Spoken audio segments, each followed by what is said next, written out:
Please join us in recognizing these Marines as they present our nation's colors. That's right.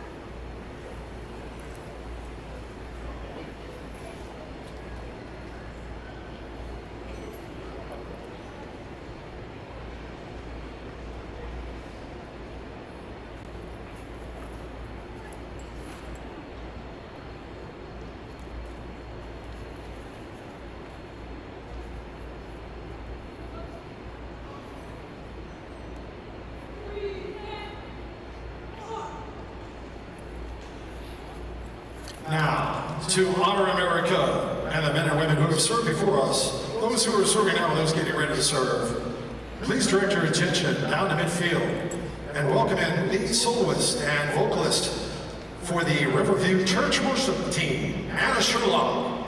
Sing along as she presents the Star-Spangled Banner.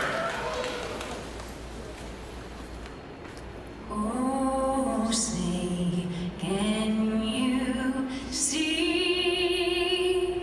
by the dawn's early light what so proudly we hailed at the twilight's last gleaming, whose broad stripes and bright stars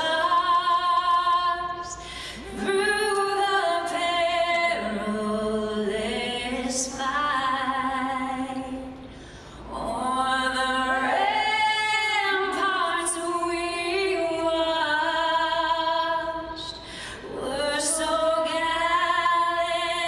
gallantly streaming. And the rockets red glare, the bombs bursting in air, gave proof through the night that our flag was still there. Oh, say, does that star-spangled banner yet wave o'er the land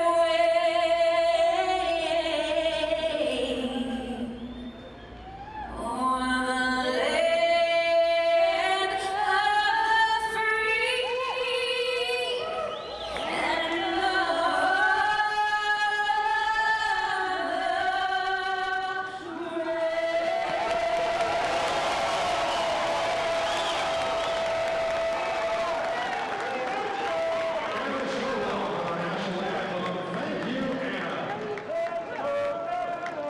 Wow, that was some anthem, huh? That was a beautiful performance, What a voice. local one. I want to thank Marty for the report that he provided at the beginning of the game with Jovan Tucker, one of our favorites for MVP of the season.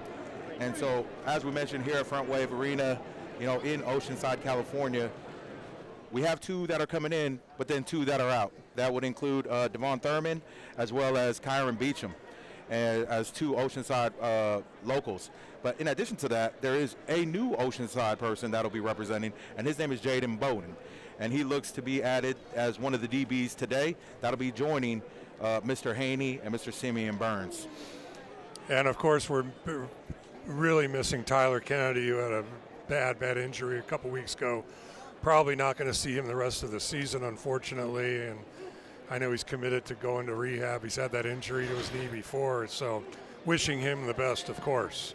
This kicker of ours, Brent Reese, he's starting to adopt the drop kick as an extra point, which counts as 2 instead of 1. So we're expecting to see maybe every extra point as a drop kick. And he was also able to put one through on the kickoff 2 weeks ago. I mean, so you start adding up those points here and there. It's like a boxing match, being able to jab we're always looking for the hook, but those jabs will count towards the end of the game. As we mentioned, playoff implications here. In addition to this game, there will be 4 games remaining that they'll have a chance to kind of close the gap. 4 playoffs for AF1. They are taking the top 6 teams that will make it. So with those games remaining and tonight's game, a very huge opportunity for the Bombers. Go ahead. Shake hands. As we head down to the coin toss, there's a good look at some of our captains that will include Tucker, Christorian, and Mr. Bickham, Lonnie Bickham, and our quarterback, Rudy Johnson. Lonnie Bickham, San Gentlemen, Diego welcome to State the product. coin toss. My name is Brian. I'm your referee. This And is he's your a umpire. middle backer. He'll be roving the Minnesota Monsters. You are the midfield visiting and team. It's your choice try to lay call a the hit coin on toss in the somebody. air. He's a Here's your physical coin. presence out there, high-intensity player. You'll also see him line up at the fullback position to provide additional protection for Mr. Johnson and the dangerous trio that they still have remaining. Despite Kennedy being out, they still have Tajay Brooks, Mr. Jovan Tucker, and then Vincent Strange, a very physical presence that is added to that receiving corps. Well, the Bombers have won the toss, elected to defer, and we'll get to see if their defense, starting right out of the gate, the starting quarterback Gentlemen, have a for great game. Minnesota last time, and he's a captain, so I imagine he's going to start as Javante Johnson. Throws a lot of touchdowns, but throws a lot of interceptions too. Yeah, you can't, last time that they played, 29% completions. However, threw for 3 TDs. That did put them on top when they faced on May 3rd, and the final score was 36-40 on that game. Bombers definitely hoping for a different result here tonight. And the crowd is starting to show up. Yep, should be a fun night. Before we start this broadcast, kind of on a somber note, I lost a very close friend last week, Kevin Matucci. I want to dedicate my broadcast to him and his family. I know they're going through a lot of pain, and I just want to know that we love you. And for me, this game's for Kevin. He was here a couple games ago, and wanted to give him a shout out, and the family, Julie and his brother and daughters. So hello, and let's get this game going, huh? Blessings to the family. And just a heads up, Gil knows everybody. I don't know about Gil that. and his wife, they're walking around the arena. Everybody's coming up to them like they're celebrities. Oh, So I yeah. just feel very privileged to be in the booth with him here today. Very sweet. Off to kick for the Bombers, Mr. Reese, who we had talked about earlier. We need a big game from him coming on out so that we can get those additional points on the board. Tyron Laughinghouse will be the deep man for Minnesota, and here we go, on time this week. Our first kick. Back to Laughinghouse, about 5 yards deep. He's at the 5-10. Kind of looks like an illegal block, maybe not. And he runs out to the 23-yard line. Great return by Laughinghouse. And here come the Minnesota Monsters. As we mentioned, leading the Monsters will be Javante Johnson.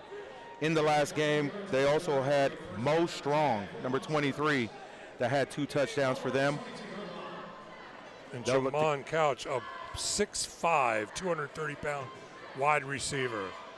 Big team, and so nice to see numbers 1 and 2 back on defense. Haney will be guarding Couch. And Johnson will be in the gun. He's back to throw, and there's a penalty already. Looks like we got an offsides. from that. Side. In the neutral zone with Well, number contact, 6. 5-yard penalty. It's still first down. New addition, Jeff Bradley, for the Bombers, a brand new player this week. So now it'll be 1st and 5 as they cross midfield to the 23-yard line. Simeon Brooks will be the deep safety. David Haney will be guarding Jamal Couch one-on-one. Laughinghouse in motion. The give to the big man. Whoa. Claude Davis. The running back also plays defensive line, as you can see. First down, Minnesota at the Bombers' 16-yard line. Claude Davis, a 6'4", 285 specimen out of South Florida, is huge. Ball on the Bombers' 16-yard line. Darian McAllister will be wide right. Johnson back to throw. He's got time and looks. Oh, and a great catch, complete. Pass is complete. That's to Laughinghouse. To Their number motion 11, man Tyron comes up with about an Tackle and 8-yard brought down again gain by number 2, for Simeon the Monsters. Burns. That was a really good catch. Simeon Burns on the coverage. Not much you Gain can of do with 7 that yards on play. the play. It'll be second down and 3 yards to go for the Monsters.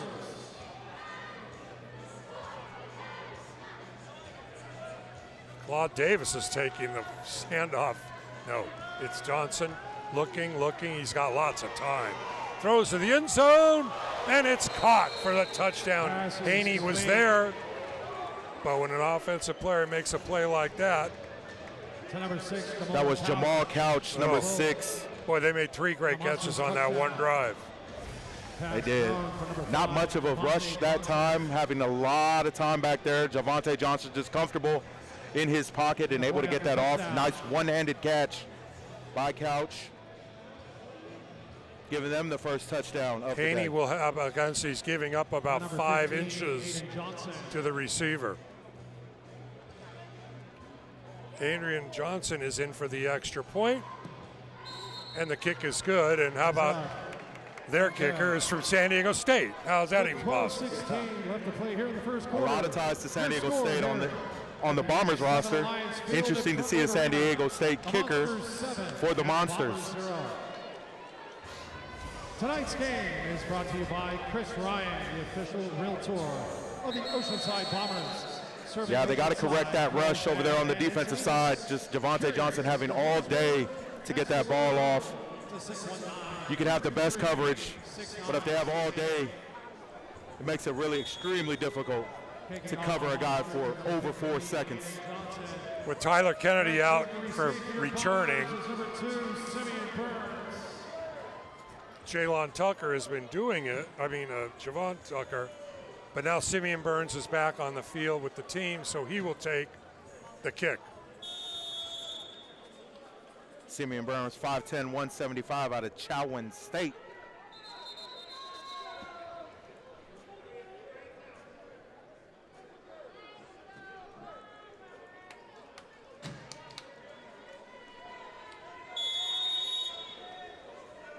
Well, very interested to see what the offense is going to look like. With Robert Robertson, their defensive lineman, is going to be their fullback. The kick is away. It's going to be off the screen. Brooks takes it 5 yards deep. It's at the 5. Almost breaks a tackle and out to about the 7-yard line, where the Bombers will take over there. So Burns wide takes- receivers for the Bombers. You're going to see those 3 all game, right? Yeah, so the 3 that he's talking about, Vincent Strange, Tajay Brooks, and MVP candidate Jovan Tucker.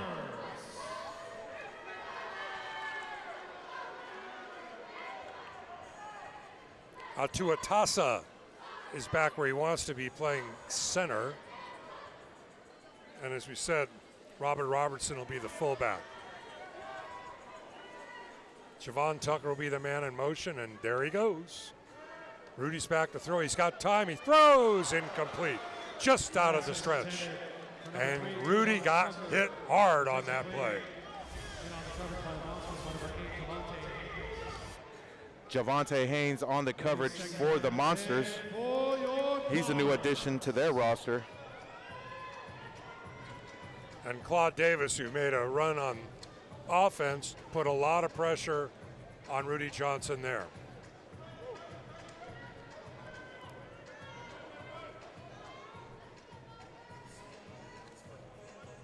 Again we go, his brother this time in motion. Pass is complete. Tajay Brooks out to the 13-yard line, a gain of about 6. We'll call it 3rd and 4 for the Bombers. Tajay Brooks on a quick hitch route. Savante Davenport coming up with the stop for the Monsters. And I would assume no matter where they are on the field, it'll be 4-down territory. Brooks will be the motion man. Rudy is under center this time. Back to throw. He's got time. And he incomplete to Brooks. He underthrew him and one-hopped it. And now we got our first 4th down of the game. That ball went off the wall. Good coverage on that. Probably would have been short still of the first down on that, requiring them to come out with another play. But it looks like they're bringing out Brent Rice, the kicker, for the 4th down. And they're going to try a field goal. I don't think it'll be a drop kick from this far. And the backup quarterback, Mark Salazar, another Aztec, will be in, and Cree's trying to get a, boy, it's 53 yards.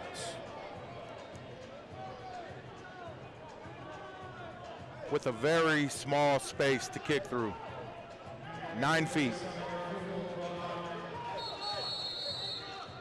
And we got to delay a game. So Delay early game. sloppiness Offense number 13, for 5-yard the penalty. Bombers, and they It's cannot 4th down. afford to have these penalties against a quality opponent like this.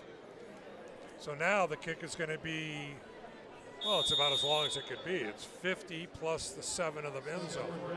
57-yard attempt. Salazar to hold. This could be a record in AF1.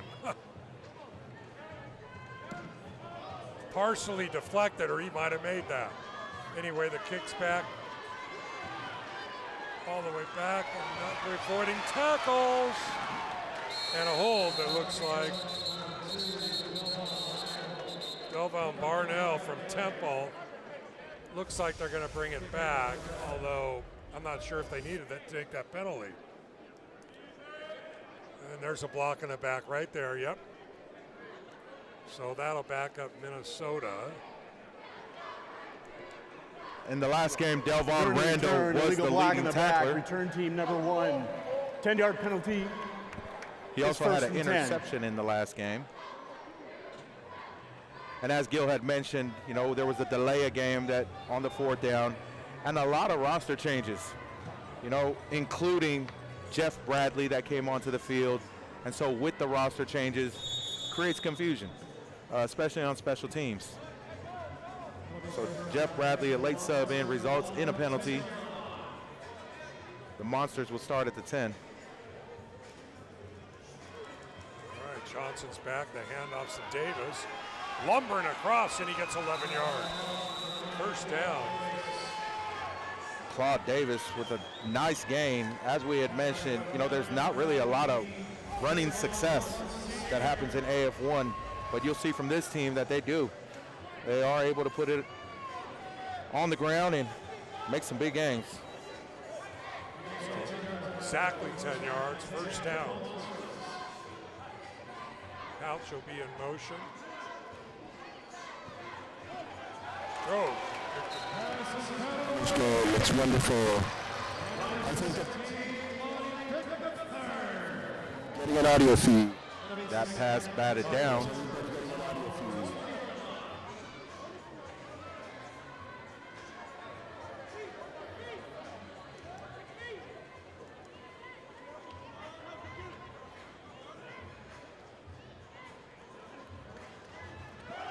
And off to Davis again.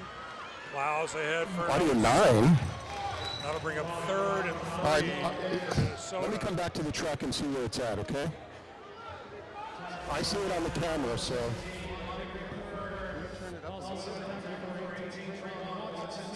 Davis with his second carry already of the game. Coming off the field.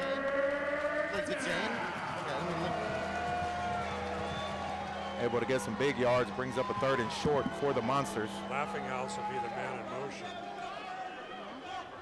Yeah. 1, 2, 3. Let me see if I can make it loud. Passes over to McAllister, and he gets the first down. Now they're inside Bombers territory at the 17-yard line. 1st and 10. 6:50 to go in the first. 7-0 Minnesota. Quick pass to McAllister. Simeon Burns comes up and makes the tackle for the Bombers. McAllister, one of those huge receivers, 6'4", 220 out of Kentucky State. Pair him up with Jamal Couch, 6'5", Big height difference. All kinds of time for Johnson again. A completion over the couch. And that'll be another first down inside the 5. First and goal, Minnesota. And the Monsters don't look like they're jet lagged at all. They're on firing. Yeah, and their receivers look more like tight ends out there. That couch is huge out there. Looks like they're going to try to use them like Gates, or just a physical presence.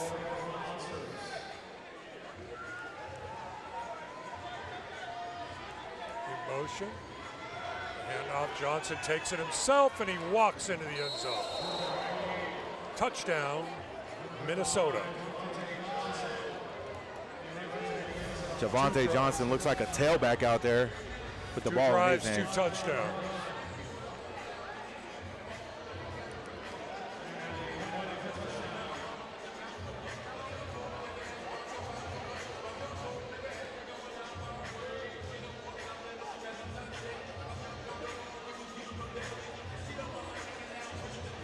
Bad.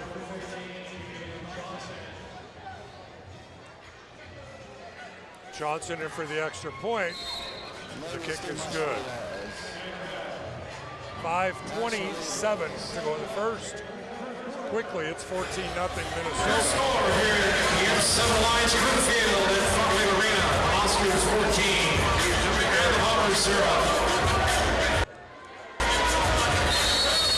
Thanks for all your printing and marketing needs. Trust Minuteman Press. Fast, reliable, and professional. Your business looks better with Minuteman Press. Back here at Front Wave Arena. The stereo system here in Front Wave is just incredible. Taking off the Monsters. Probably here outside of the Back arena. here at Front Wave Arena. How are we doing today? Back team to receive here. Bombers is number 2, Simeon Burns, 23. Check. Mic check. Mic check. We got you, Marty. Simeon Burns back to receive for the Bombers.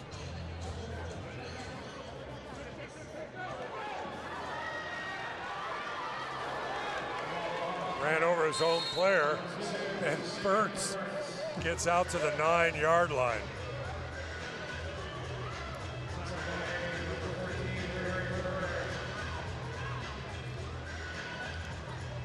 This Monsters team is flying all over the field on special teams.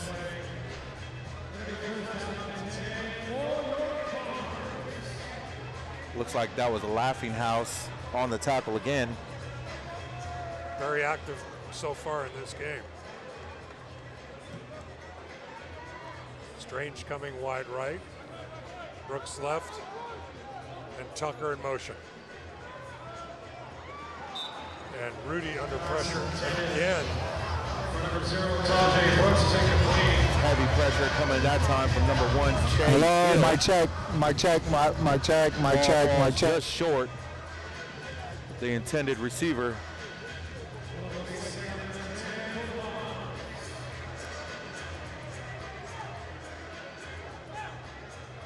Tajay Brooks will be the man in motion this time. To the left. Mike's red, to Mike's right. hot. So Rudy's back to throw. Fires it over to Strange, who moves Mike's forward hot. Hello, mic check. for about 7. Mike. That'll make it 3rd and about 2 or 3. The Bombers looking for their initial first down of the game. Mic check. Hello. Haynes on the tackle. We have Marty Johnson on this. Marty Graham on the sideline. All right, 3rd and 3. Could be a handoff. And we got an illegal procedure. So that's False start. three Offense number penalties now on 66. Oceanside. 5-yard penalty. Second down. Again, we can't afford penalties against a quality opponent like this. The false start is going to be on number 66, Kirkor Kustanian. 3:45 to go in the first, 14-0. So it'll be 3rd and 8. Against Brooks will be in motion.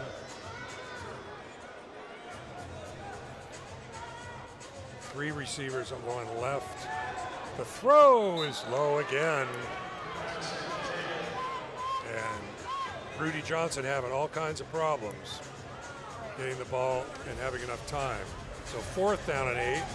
They have to go at this point in the game. Yeah, that defensive line doing a lot of stunts, creating confusion for the linemen on who they should block. Creating chaos for Rudy Johnson as a quarterback. Hard for him to focus with all that pressure coming up. Jovan Tucker still looking for his first catch of the game. The throw is complete. St. Brooks gets the first down with extra effort, and there's their first down, first of the game. Tajay Brooks on the grab, able to spin out of the first attempted tackle and able to get a first down for the Bombers. Definitely needed that. And that was second effort to get that first down. Now Javon Tucker will be the motion man. I have a feeling they're going to go to him deep. Nope, they're going to go short. And again, the pass is a little low, but dropped by Strange. And the Bombers' offense is not in sync yet. A little off target, but definitely a catchable ball. See, Strange was able to get 2 hands on it. He smelt the defender coming. Ended up just not able to maintain a hard grip on that ball. 2nd and 10. Strange will be in motion. Rudy's back to throw. He's got pressure, but he's got an open lane. 25 down to the 21. And that'll gain about 8. So another 3rd down, 3rd and 2. Clock running 1:30 to go in the first period, 14-0. And another 3rd down, 3rd and 3. And that's what Rudy brings. I mean, you cause him the chaos with the defensive line. He's going to look for a lane. Able to get a pretty decent gain on that. About a 7-yard gain for the Bombers. Stats show that he leads the league in rushing TDs.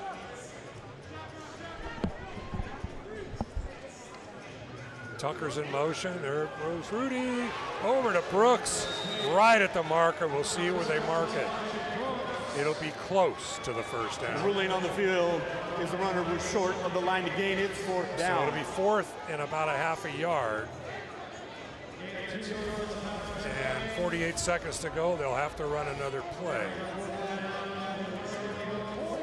Yeah, it looked like he got just short of it. Came close, but. Robert Robertson is their new fullback. Might be the right time to hand it to the big guy. 4th and about a half a yard. They will hand it to him, and he goes absolutely nowhere. Stuffed. Maybe lost a half a yard.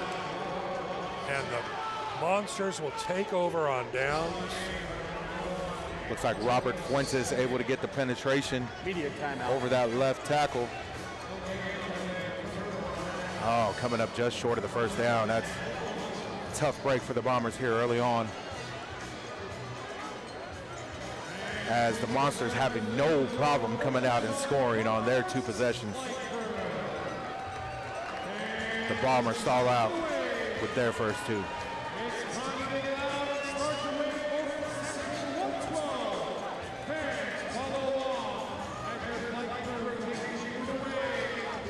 Flight crew has came to the field for their performance. The flight crew, the official dance crew of the Oceanside Bombers.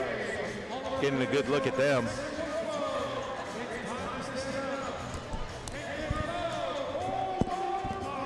There's a look at the fans in the Front Wave Arena. Definitely a great venue here.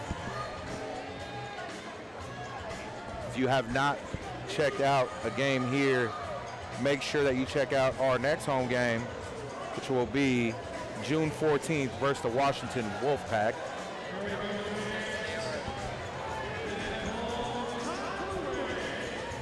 That will almost be a must-win for the Bombers if they want to continue to have hopes of making it into the playoffs.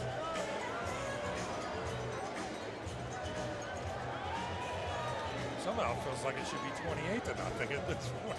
The Monsters having no problem at all. Monsters on both sides of the play today on offense and defense. Well, they had a big confidence booster last week beating Nashville at home badly. by 25 or more. Nashville. So they're feeling their oats a little. They're fourth right now in the league with designs on going further at 4-2. And they get the ball again. Yeah, Nashville tied for second right now with the Kentucky Barrels behind the Albany Firebirds for our standings in AF1 football.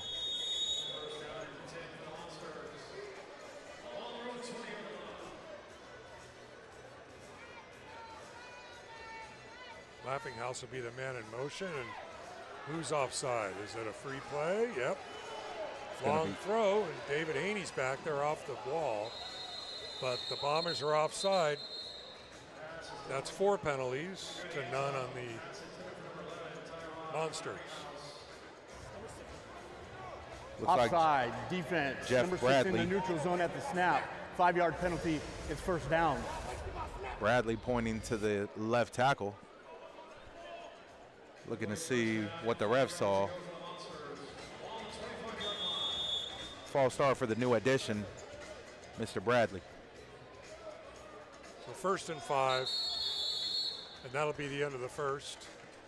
A forgetful one for the Oceanside That is the Bombers. end of the first quarter. And they'll switch sides, and Minnesota will take over 1st and 5. That's the second quarter comes. So in the first quarter, the Bombers unable to score. The Monsters come out with a reception by Laughing House for the first touchdown, one-handed grab. And then on the second one was the quarterback Javante Johnson going around the left side for a rushing touchdown, giving them the 14-0 lead here after 1 quarter of play.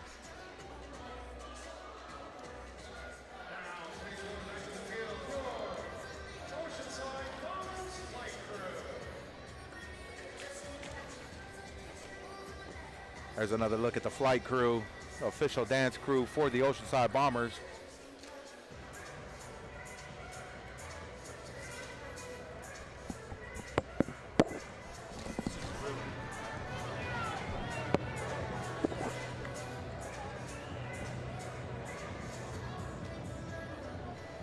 Just taking a look at the remaining schedule for the Bombers, and they would have Washington Wolfpack, their next home game, on June 20th, the Beaumont Renegades, then going on a 20-day break before the game after that, which will be on July 10th, another home game versus the Oregon Lightning, and then ending off their regular season on July 18th versus the Michigan Arsenal.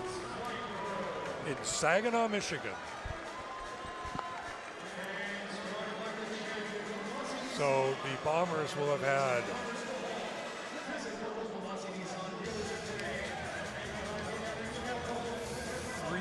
4 trips to the Eastern Time Zone. Man, And last week in 2 New York. And 2 to Texas, so that's Central. So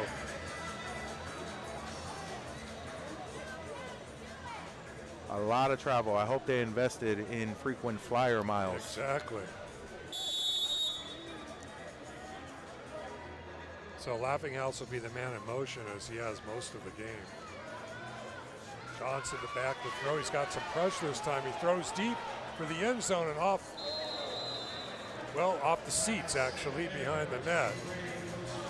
So good defense there by the Bombers. Maybe it's just the side of the field. Yeah, Lewis Wilson providing the pressure right there at that left end position. Able to disrupt Javante Johnson just a little bit. That ball ending up in the bleachers. I guess not technically bleachers, they're seats in this arena. McAllister will be the motion man this time. Johnson, another handoff to Davis. That big guy rumbles ahead. 6 yards and a first down. To the Oceanside 19, they have to find a way to stop that running game. Yeah, Davis getting about 5 Marty, what do you got yards. for us?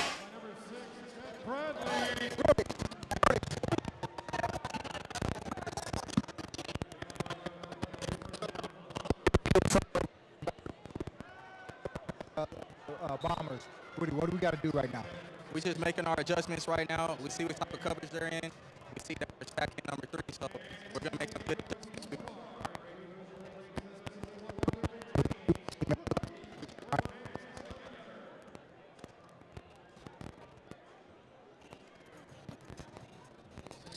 Thank you, Marty, for your report from the sideline. Marty Graham providing us with some insight on what needs to happen in order for the Bombers to make a turnaround. Couch will be the motion man on second down. Johnson's got time again. Lots of time. Look at him walking around. Now the pressure comes. Throws to the end zone. Over the wall. Pass intended for Mo Strong. Mo Strong falls into the seats. Able to get up. Looked pretty painful from up here. And a 3rd and long for the first time tonight. Clock ticking, 12:45 to go in the second. 14-0 Minnesota. And a big stop is needed here by this defense. Laughing House will be the man in motion. McAllister and Couch will be split wide. Laughing House back, Johnson back. He's got time again. Now the pocket collapses. A little toss to Davis, who takes a massive hit by Lonnie Bickman and was stopped with short of the first down. So it'll be 4th and 2 for Minnesota, and there's no question that they're going for it. That's the 4th time Mr. Davis has gotten the ball, 3 times on the ground, his first reception. Probably look for him again here at 4th and 2, huh? Either through the ground or through the air. The man has had a lot of success here early on for the Monsters. Looking for a big stop, the Bomber defense here. Laughing House to wide open. Lone coverage there, and Jamal Couch wide open on 4th down in the corner. Yeah, definitely a miscommunication on that play. Nobody on the coverage at all. But hard to miss the 6'5" receiver Jamal Couch. Just lobs it up there. Able to come down with another touchdown for the Monsters. Starting to get ugly here early. Aiden Johnson in for another extra point.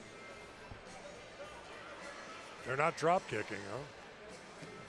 And that kick is badly missed. So it's 20-0 Minnesota. And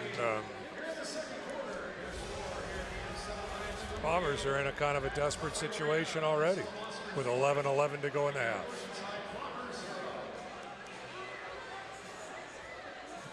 Desperate is definitely a word that you can utilize to describe this. They need to get on board to put some more energy back into this stadium and into themselves.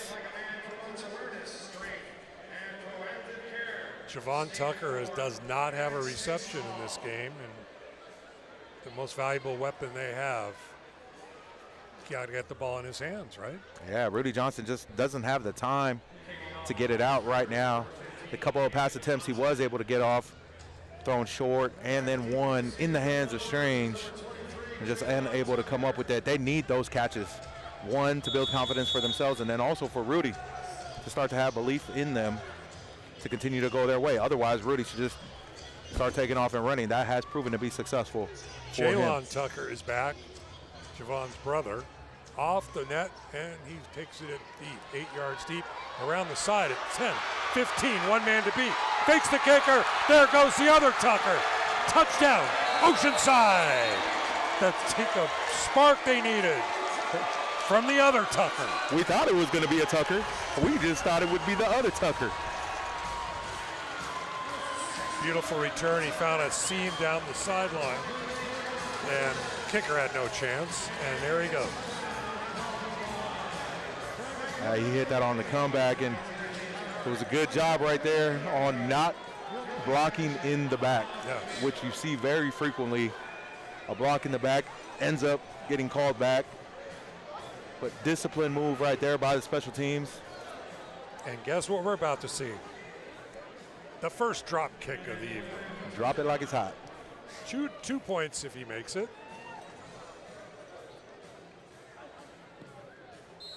And no. That one a little bit to the right for Reese. 10:30 to go in the half. Bombers are on the board, 20-6.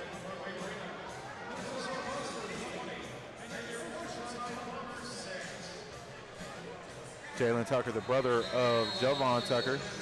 You'll see him in the backfield for the Bombers at some point today.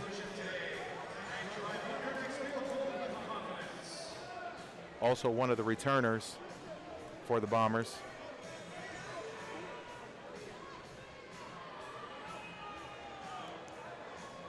Well, there's always a deuce possibility on the kickoff, too. He's done it before. You just need to tell them to open the doors like you did the last time. Open up the side doors, the ocean breeze, and get a little bit of wind to support.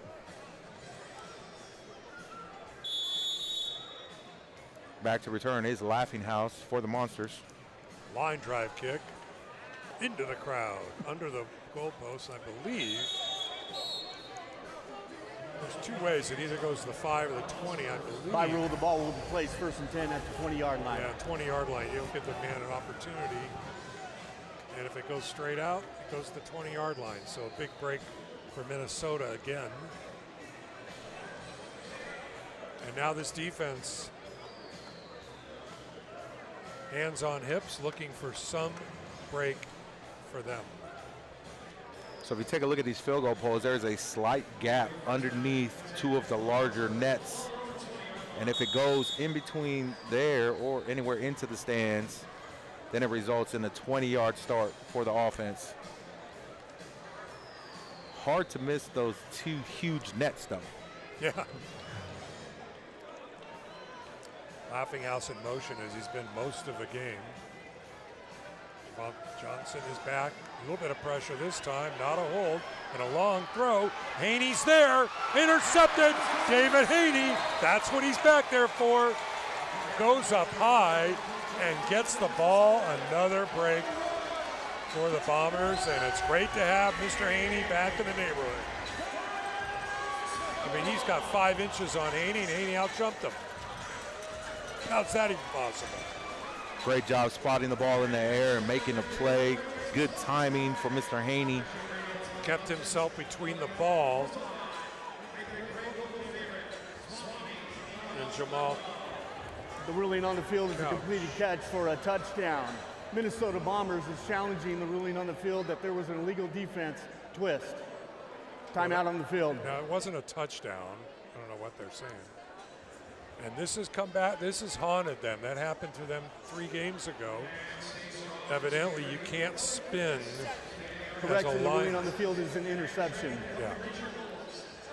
And that would be a killer turnaround.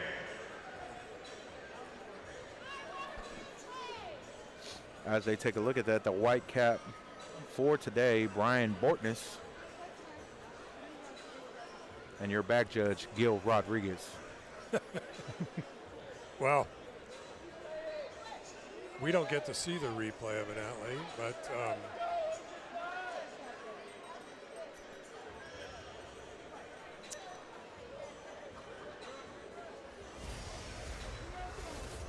here's a replay.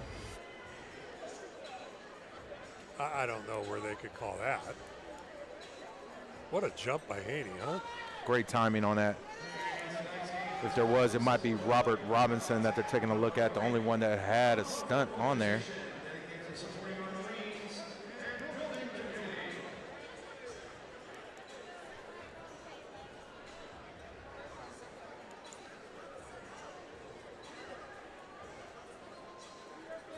Or Jeff Bradley. We'll see if they provide us with the number or if there's even a call at all.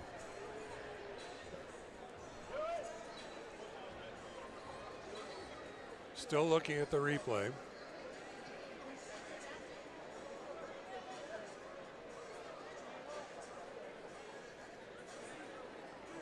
I've always wondered, do they vote on it, or is there one guy that said, boom? I think that's the white hat, right? Yeah, that's got to be one guy. He makes the call. Got to make the call with conviction. That's right. Well, he's still got the microphone on, so we'll see. You know, 2 weeks ago, I think that they set the record for the most referee conferences in the game. They got together a lot. This time going right to the screen. It looks like he is interested in feedback.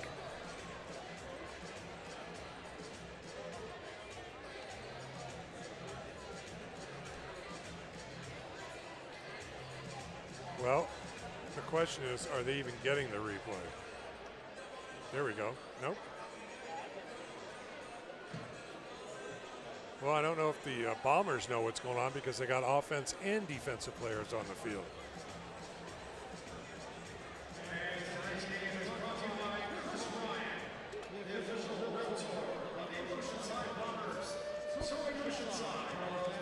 Well, we have a couple minutes. Next Sunday, they're back home at Front Wave against the Kentucky, I believe.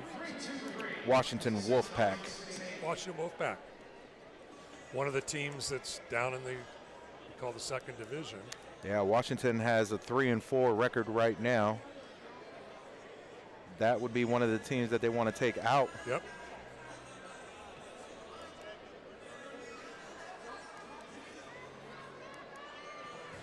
To have a chance at the playoffs.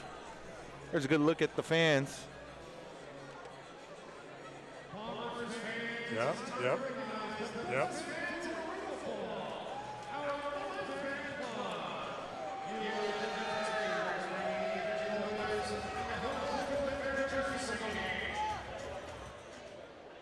Here's the call.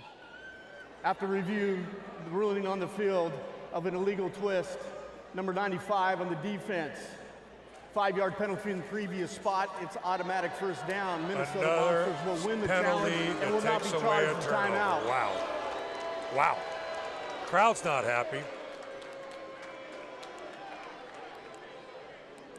And they get a 5-yard penalty to midfield. Still a great play by number 1, Haney, on the coverage. That's the second spin penalty on the Bombers this year. That's taken away an interception. So now they're calling it 1st and 10. That was an automatic first down. Johnson's back to throw. He's looking across the middle, and it's intercepted. Jaden Bowden. And he's coming back at the 20, down to the 17-yard line, and comes right back, and I see no flags. I see no challenge flags, but I do see first down, Oceanside, with an opportunity to cut this to a 1-score game. What an interception. Ain't no spin on that one. The only one making a spin is Jaden Bowden. And he got popped when he caught it and held on. The new pickup. And we got word he is an Oceanside High School product, hometown hero. Coming up with a big play today for the Bombers. And this is an opportunity to get them right back in the ball game. Javon Tucker will be in motion. Brooks to the left. Strange to the right. And Jordan Baker will be the fullback. Johnson's back to throw. He's got some time. He's looking for Tucker, but it's a little out of his reach. Again, Rudy is on the ground. Took another hot hit. And he's not having a lot of time to throw the ball, is he, Josh? No, he's not. Shockey Hollins providing the pressure for the Monsters. Hollins comes in 6'4", 260 from UMass. Not another UMass product. Another one, another game.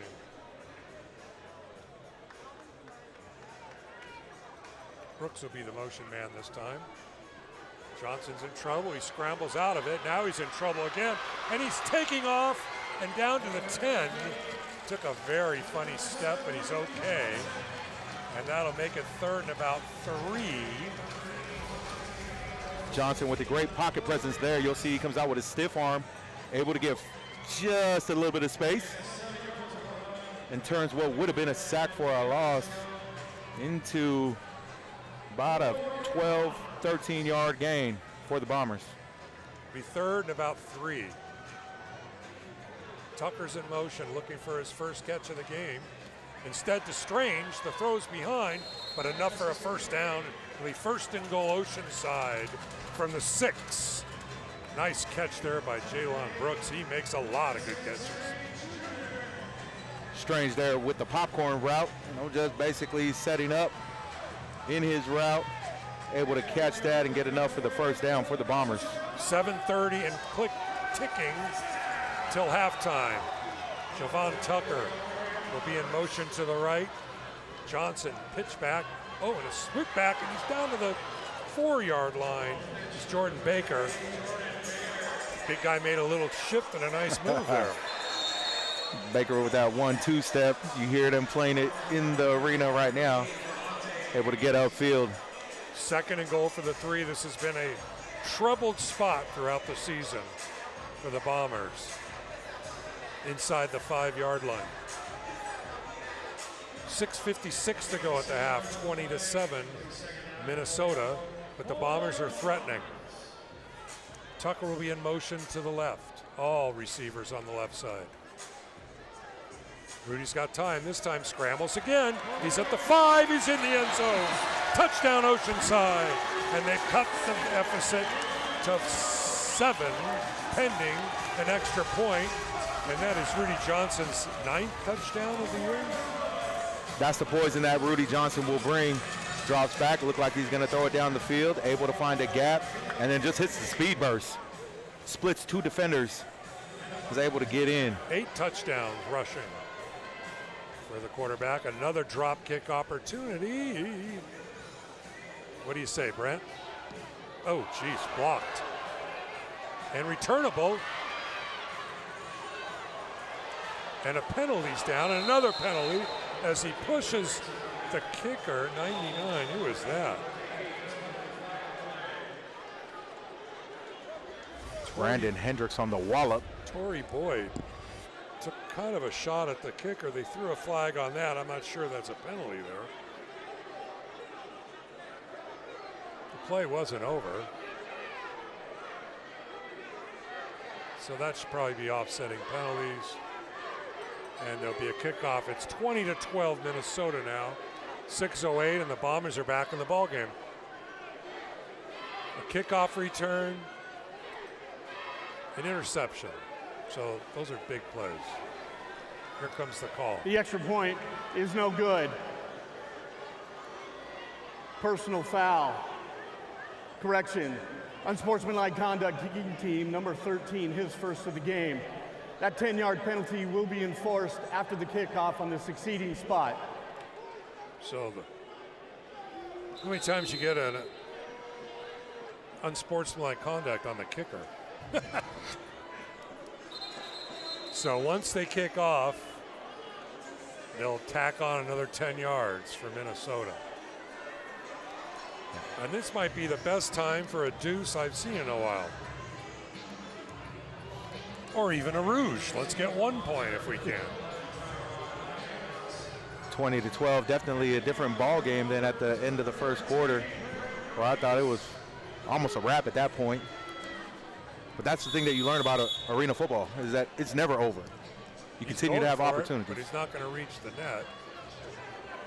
Laughing House down to the 10, 15. He's got a little bit of room. And out to the 20 midfield almost, 24-yard line. Nice return. They'll tack on an extra 10. And it'll be first time Minnesota from the Bomber, looks like about the 16-yard line. Man, you got a textbook block right there by Savante Davenport. You see him just engage and then drive his feet. It takes 4 Bombers.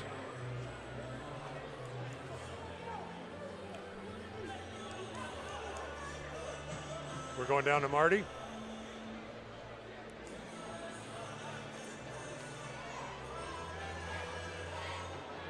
There's the 10-yard mark off. So Minnesota will start from the 16-yard line. Clock begins to run with 5:48 Mark check to go.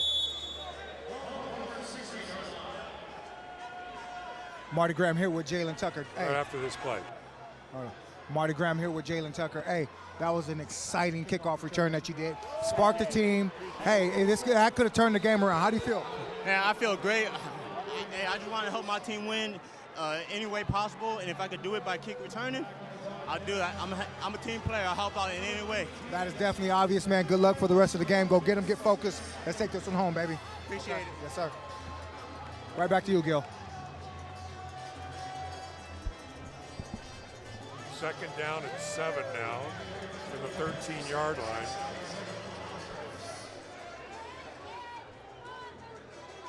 Maud Davis is the up man as the fullback who gets the ball from there sometimes.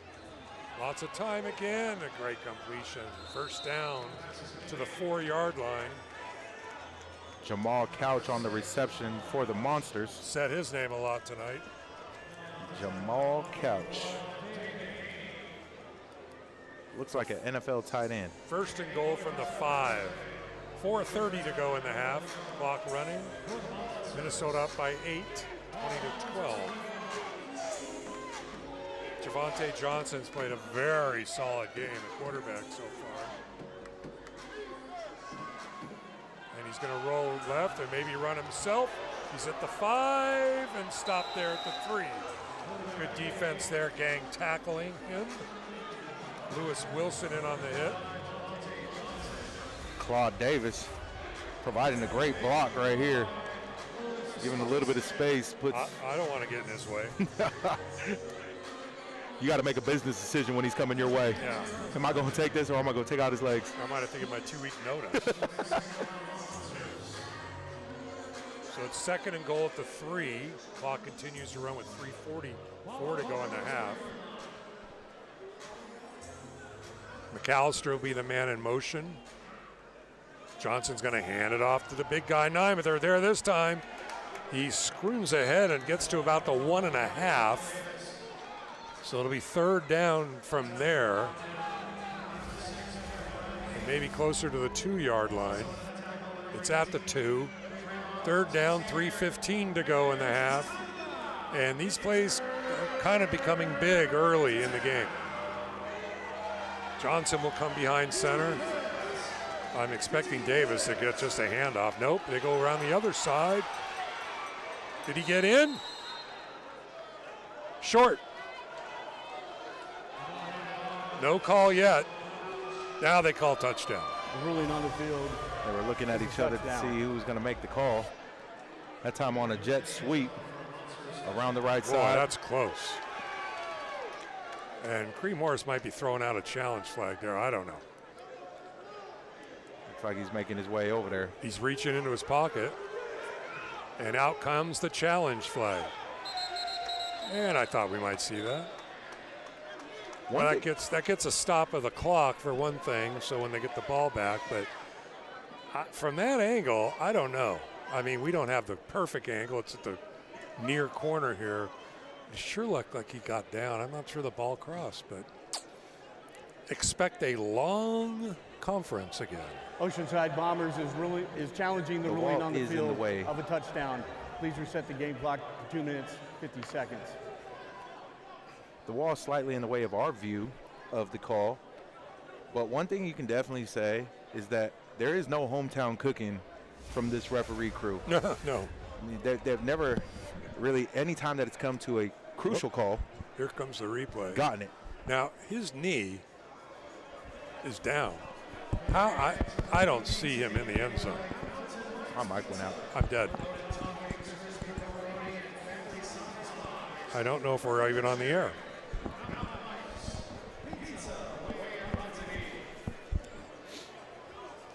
That looks great.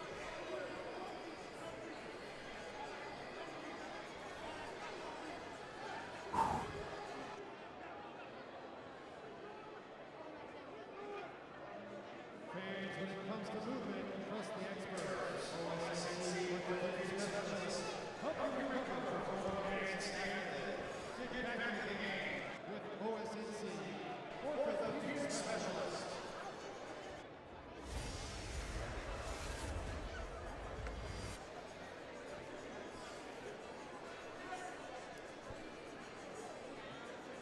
I just don't see him in the end zone. But that's the best angle they have, so I don't know if they can overturn it.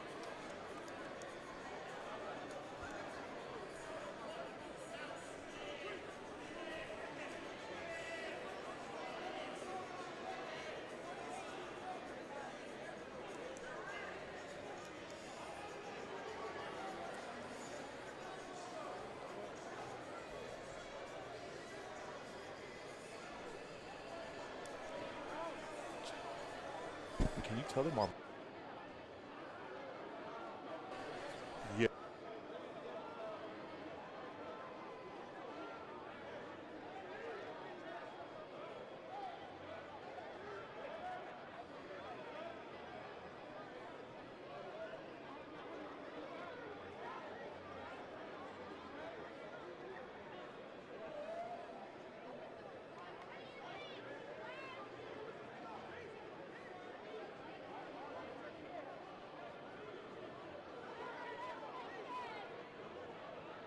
Fans, the Oceanside Bombers are looking for 20 fans to join us in the east end zone with the Oceanside Bombers flight crew.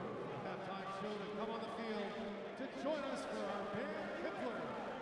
If you would like to join us on the field at halftime, join us with the flight crew. Okay, we have a call coming. Come see us in the east end zone for today's halftime show.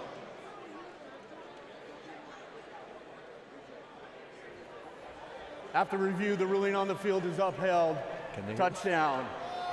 Oceanside Bombers will lose the challenge and will be charged with team timeout. The first call that the Bombers get will be the first they've ever got. I don't see how, but you really can't overturn it when you can't see an angle. That call going in the favor of the Monsters brings the score to 26-12 with 2:50 remaining here in the first half. Yeah, one thing about arena football is that the sidelines, and especially the player booth, they're shared. And so they're in close proximity to each other so they can engage in a dialogue, in which they are. They're in disagreement right now about what the call was, and definitely sharing what their opinion is over there on the sideline.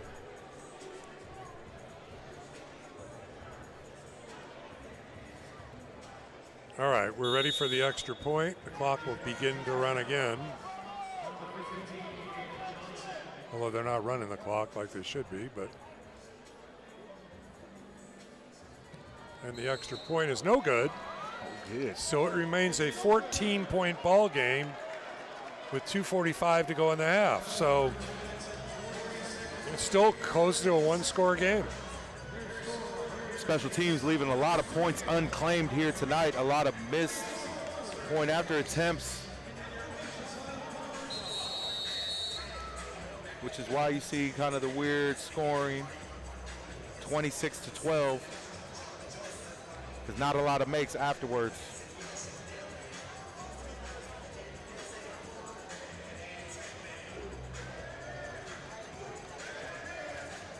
As we mentioned, though, teams are never out of it in arena football. It's a quick game that could change tides very quickly. Brother Tucker will be taking the kick again.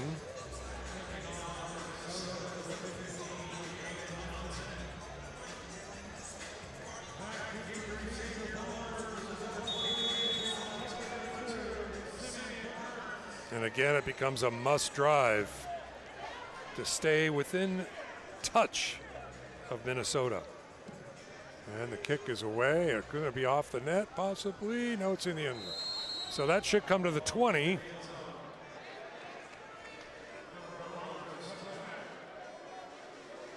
And they'll have excellent field position. First and 10 at the 20-yard line. No interest in kicking it to Jalen Tucker after he returns one earlier in the ball game. I haven't been on. Oh, there we go. No interest in kicking it to Jalen Tucker on that after he took one back to the house earlier.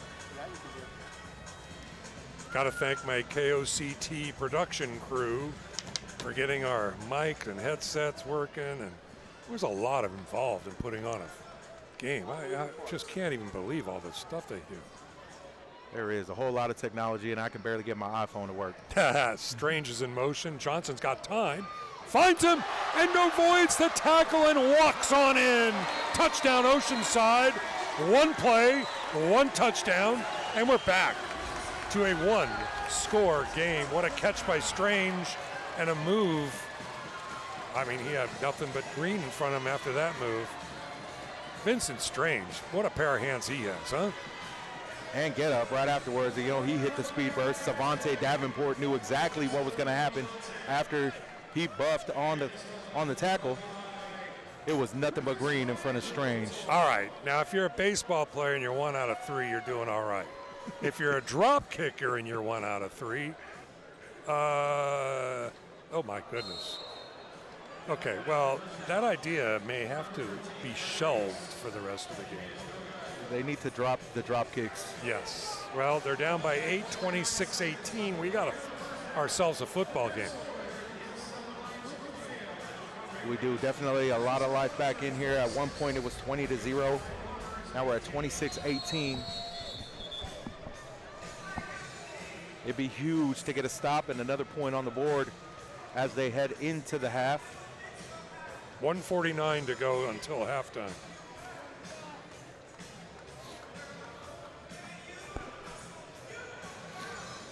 Sometimes plays look so easy, don't they? And that one definitely did. I was called, but so much goes into a play happening. I mean, the snap, the block, the throw, the catch, everything in sync on that time for the Bombers. Rays will kick it off. Will he go for a deuce? Oh, yeah, he is. It's long enough, but it's off the net to the right. Laughing House inside. Oh, that drops it. He's at the 5 and wiped out at the 9-yard line. Simeon Burns on the tackle for the Bombers. Interesting because that kick looked a lot more accurate than the drop kick. Yeah.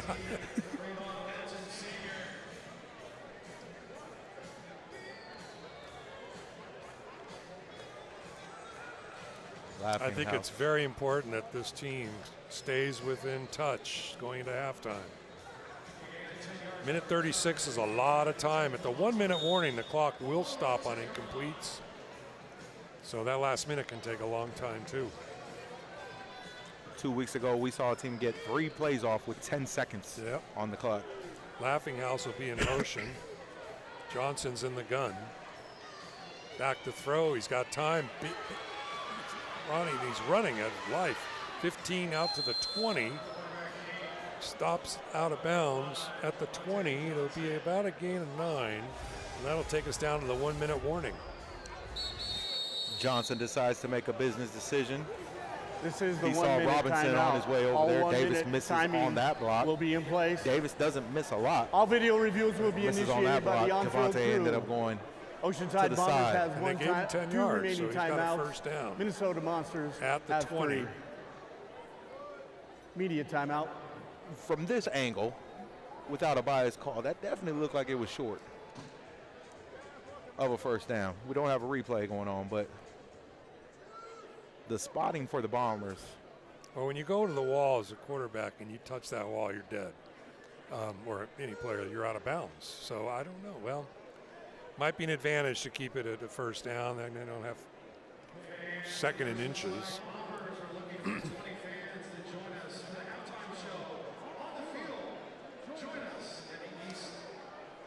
Having a referee conference right now. Just a little insight to our halftime show that we have coming up. We have Kelper that will be performing. Yeah, they're a local band, I think from Fallbrook.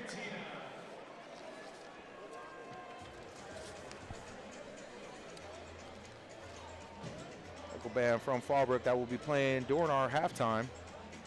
And then we'll also have a performance for our cheer team. So look forward to listening and tuning into them during the half. We have continued entertainment here all night here at Front Wave Arena. Pretty good crowd tonight for Sunday night. And hungry for a win we are in Oceanside, California.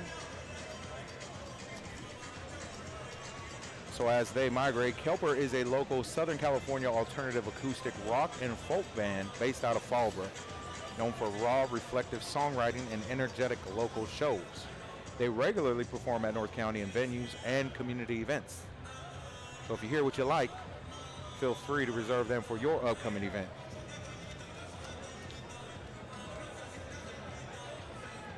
Laughing House will be the man in motion as he's been most of tonight.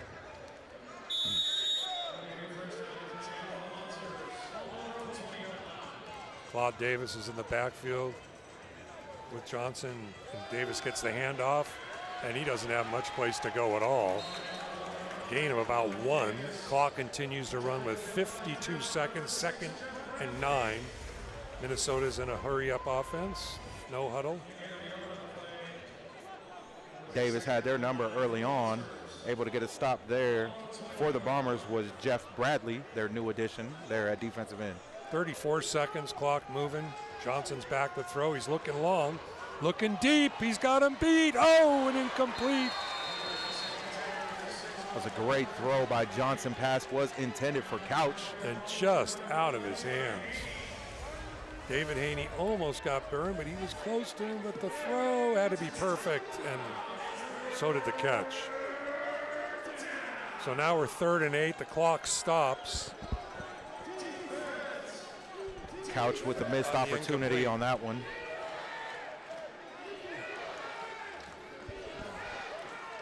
3rd and 8. Johnson's back again. That was a spin. There's another spin. He's in trouble. Now he throws long. No one's there. And into the crowd about 8 rows up. 16 seconds left, and it's 4th down. Oh, that was the first time they really put some pressure on Mr. Johnson. And you see the scrambling ability from Javante Johnson. Great pocket presence. Has pressure coming at him from all types of different angles. Even pressure from the referee on that one, and able to get a long bomb down the field. Accuracy was not there, but just showing a bit of pocket presence.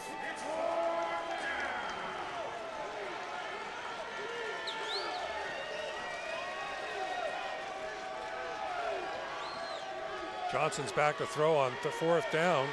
He's got plenty to throw it to, but wide open is Laughing House, and he's going to walk into the end zone. Fumbles it in the end zone and recovers it. And that's going to end the half. Well, 3 seconds left, and they score on the last play of the half. The question is, where will the ball be marked?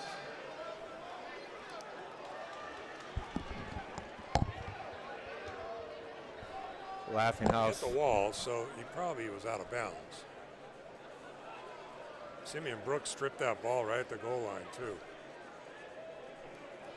Well, this becomes an important play. 3 seconds left.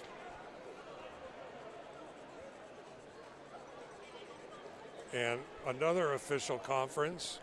And will they call him out of bounds? He definitely went into the wall. We mentioned Laughing House. I think it was McAllister. After further discussion on that one. Officials' review of the previous play of contact on the wall.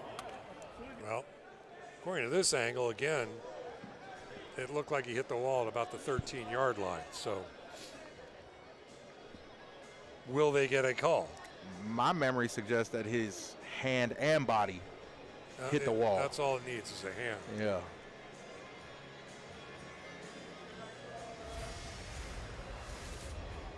There it is, the replay. Yeah, I think that this is after the part was after.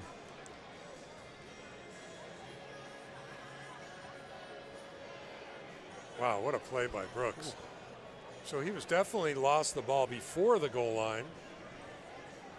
But I believe if he was the one that recovered it, it's okay. If not, you can't have advanced and have it fumble to another player. Yeah, I think that one's coming back.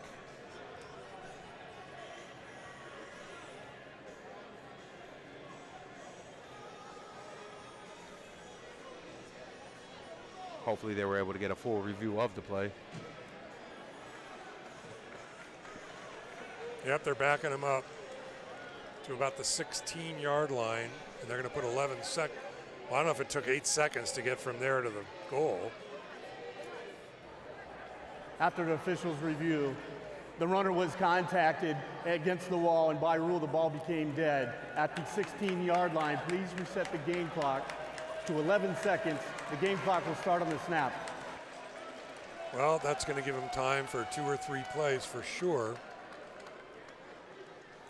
A turnover for a touchdown would be huge here. Yeah. Looks like they made a change on the defensive line to bring in John Rogers. John Rogers, who you've seen at a couple of different positions. He'll play the linebacker position as well.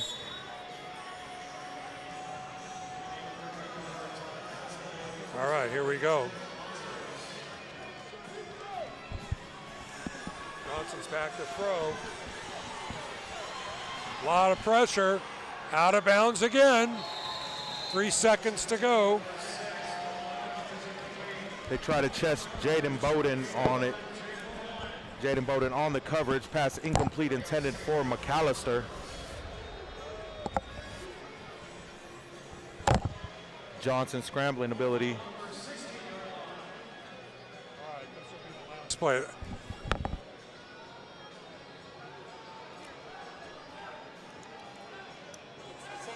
They're going to bring their field goal unit out.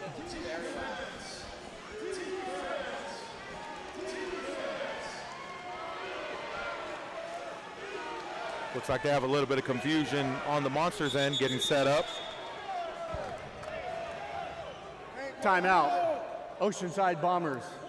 Their second Looks and a like they half. call a timeout on the 30-second Bombers. timeout.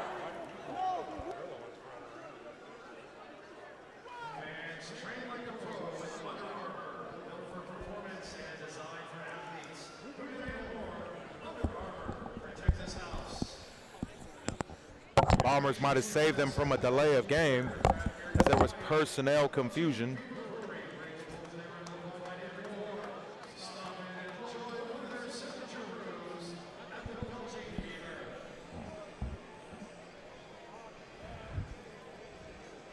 So back out on the field for the Monsters is Aiden Johnson.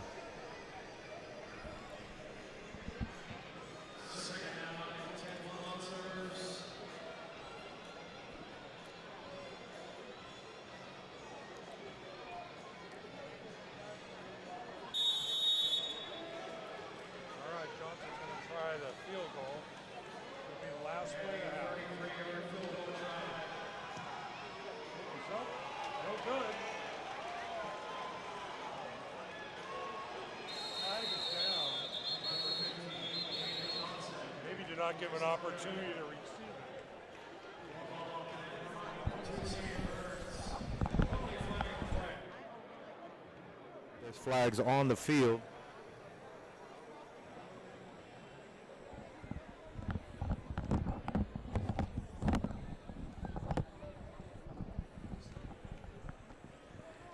Did not have the opportunity to return. The result of the play is a touchback. There's a halo violation of the kicking team. Was inside the 5-yard line with contact. That's kick-catch interference. Kicking team, it'll be a 10-yard penalty will be enforced from the 5-yard line. 1 on time down, it's 1st and 10.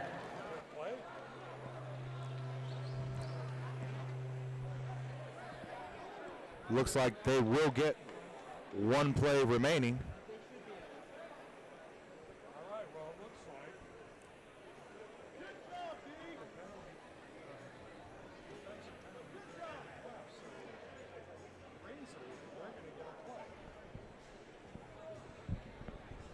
You said they had enough time for 3 plays.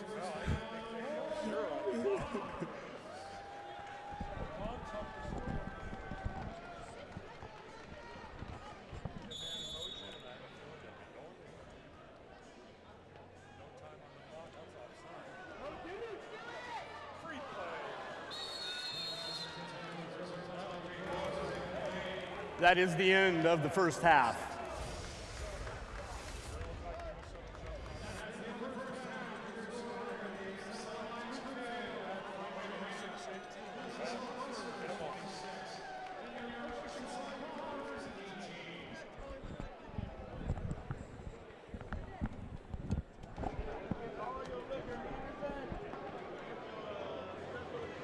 as we head into the half. 26-18. Your Bombers trail the Monsters. We will have a halftime performance as mentioned by Kelper from Fallbrook. They are an independent, high-energy alternative rock outfit making massive waves across the Southern California music scene.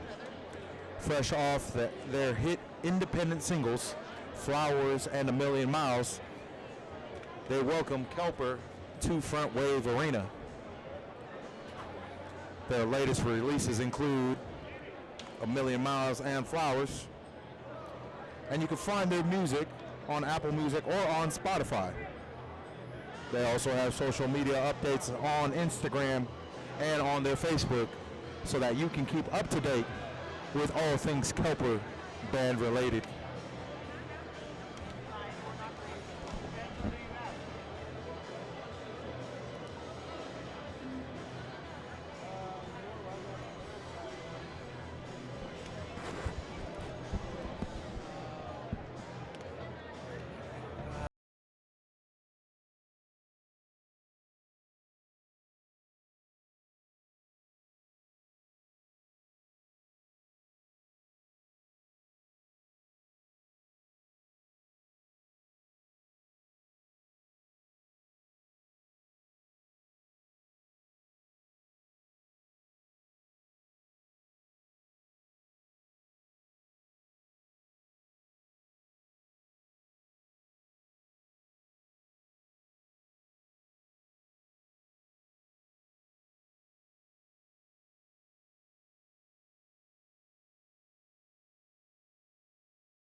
By Kepler.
this second half. What do you think? Let's go!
This next song, we're going to switch it up a little bit.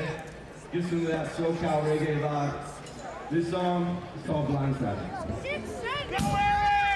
And yeah, there I am. Check 1 2 1 2 1 2. Yeah, sounds. Yep. Yeah, it is back. I turned it. It's down. I felt like maybe it was way too loud.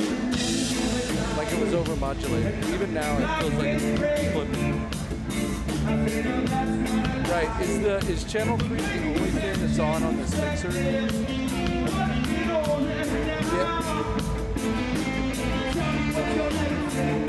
Okay, so should I leave 1 and 2 off?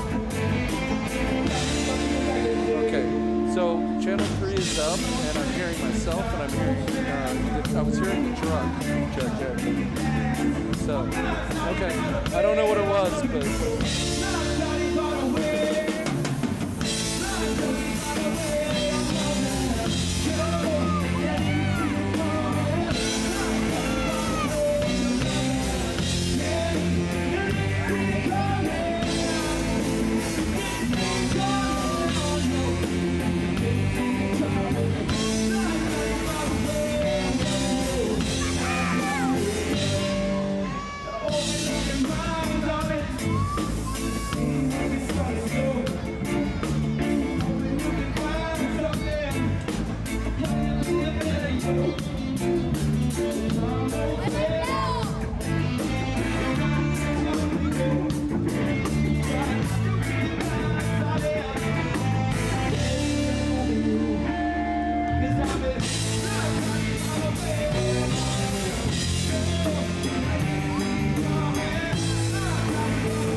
Well, people think life is a made-up dream. Maybe there's something that made you mistake. Beauty and love, my mother's company. Take me to the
Love you, Eric! Like I said, go check us out. Big shout out to One Way. Appreciate you guys. Oceanside Bowling Nation. Let's go get the second half, baby. Give it up.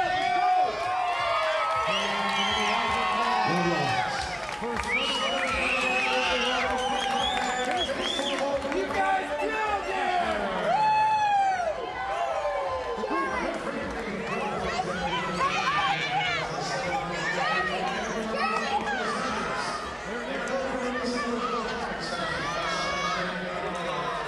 Fans, one more round of applause for Scheffler. Thank you to our band members. On vocals, Kevin Clark. On lead guitar, Kevin Clark Sr. On guitar, Brandon Foster. On bass guitar, Aaron Correa. On saxophone, Hunter Roscoe. On the keyboards, Keith Carrera. And on the drums, Kutal Patel. Thank you, gentlemen.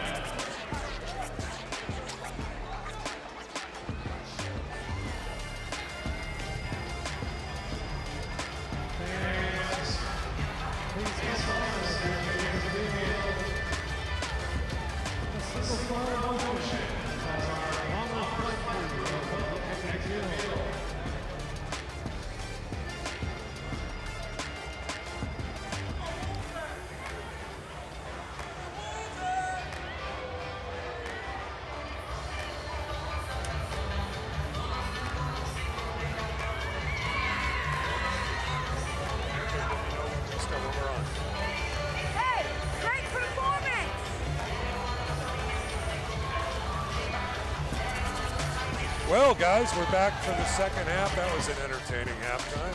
Nice to see the fans on the field for the music.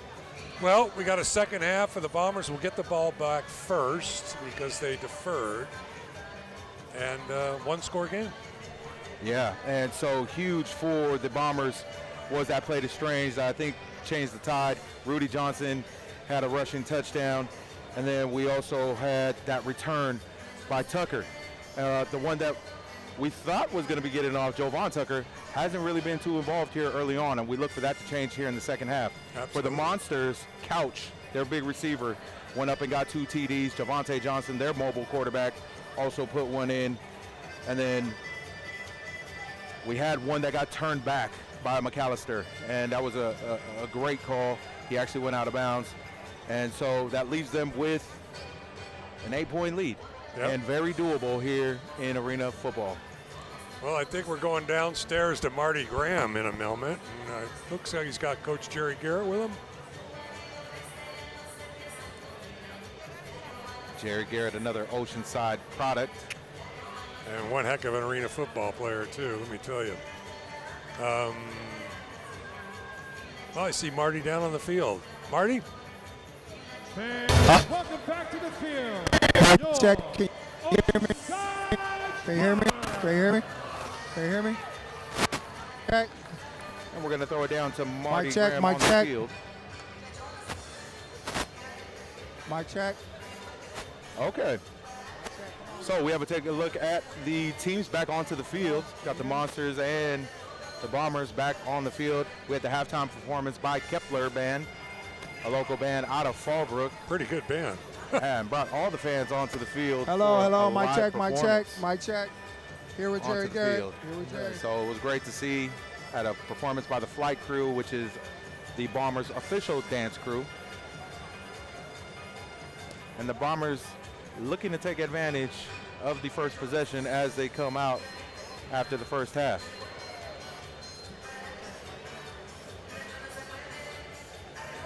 We're getting a good look right there at Coach Morris playing toss with Rudy Johnson.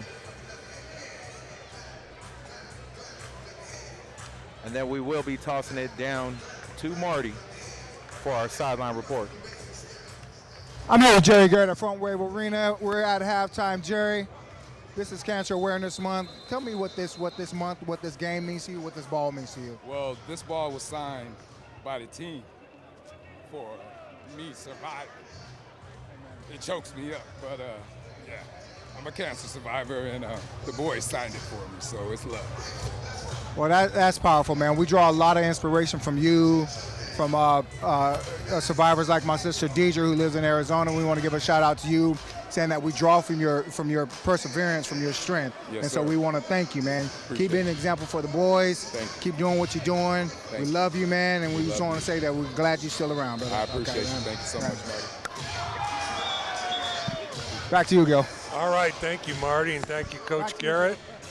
Getting ready for the second half here from Front Wave Arena. Beautiful day in Oceanside. Beautiful day here in the arena. So always 72 degrees. And Absolutely beautiful and a good day of football here in the arena. Very competitive game. One thing that the Bombers were able to do was position themselves where they needed to get that passing game to start going. A lot of pressure early on from the Monsters, a bunch of stunts, and able to create a lot of chaos for Rudy. But it looks like they have some things in sync as we were headed into the second half. And it was a big stop at the end of the half there to not let them in the end zone. Keep it a one-score game.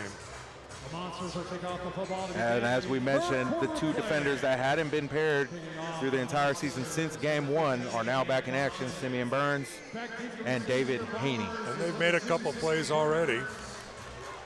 And we have Jaylon Tucker will be back to take the kick. And we're ready to go in the start of the second half. Kick goes high and deep off the net. Tucker's got it 8 yards deep. He's at the 5, 10, almost gets tackled there. A holding is going to be called. Unfortunately, is probably going to take this all the way back. Could be a holding, could be a face mask. Two flags on the field. Two flags and a shoe are on the field. Shoe. I don't know if the one ref, there's the penalty. That flag, that was a face mask. That was definitely a face mask. So they should. Now, why are they walking back over here? During the return, illegal block in the back, return team number 5. Half the distance to the goal line, it's 1st and 10. Well, I'm just flabbergasted. But there were two flags, so that was a penalty. So they're going to back them all the way back. But that ball looked like, that hand looked like it grabbed that face bar. Yeah, definitely. His head turned. Yep. Timeout on the field. What are we calling timeout for? He definitely sold it good. Early timeout seems like not the best use of one. I'm pretty sure a lot of adjustments could have been made during the half. But another chance for the teams to connect here to get onto the same page. So the Bombers will start from their own 3.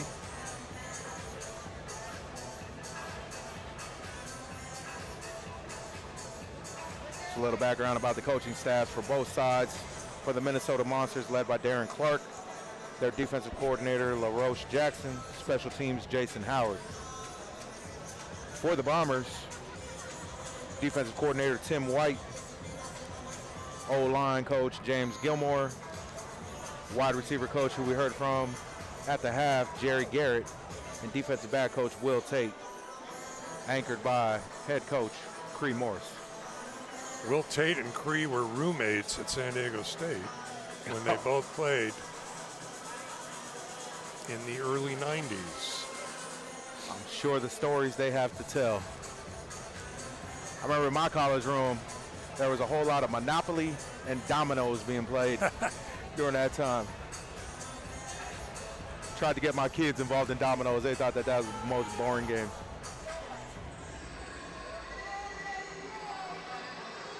During this little delay, as they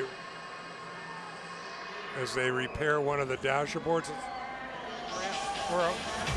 Where are you, Marty?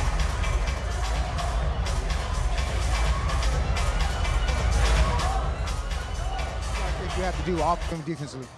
We just got to take possession at a time. Everything in our job, do our 1/8.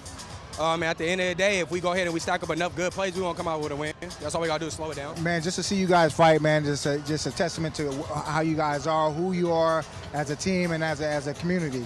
And we really appreciate that, man. Good luck for the rest of the game. Man, thank you. We appreciate y'all. And shout out to Oceanside, for real. Y'all showed us mad love. Y'all filling out the stands week out. Thank you for sticking with us.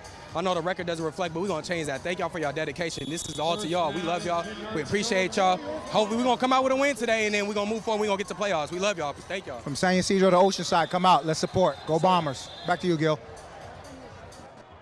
Oh, thank you, Marty. False start. Offense number 74, half the distance. It's still 1st down. Jovan Tucker was almost at the 10-yard line running the other way. he had taken off. Bombers need a little bit of room to work. I wouldn't be surprised. Quarterback sneak, a little something to give them some space. 1st down for your Bombers. Rudy's in a shotgun. He throws across the middle. Pass intended for Tucker. Delvon Randall almost doing a one-handed grab on that. Not able to stick it. And now it's 2nd down.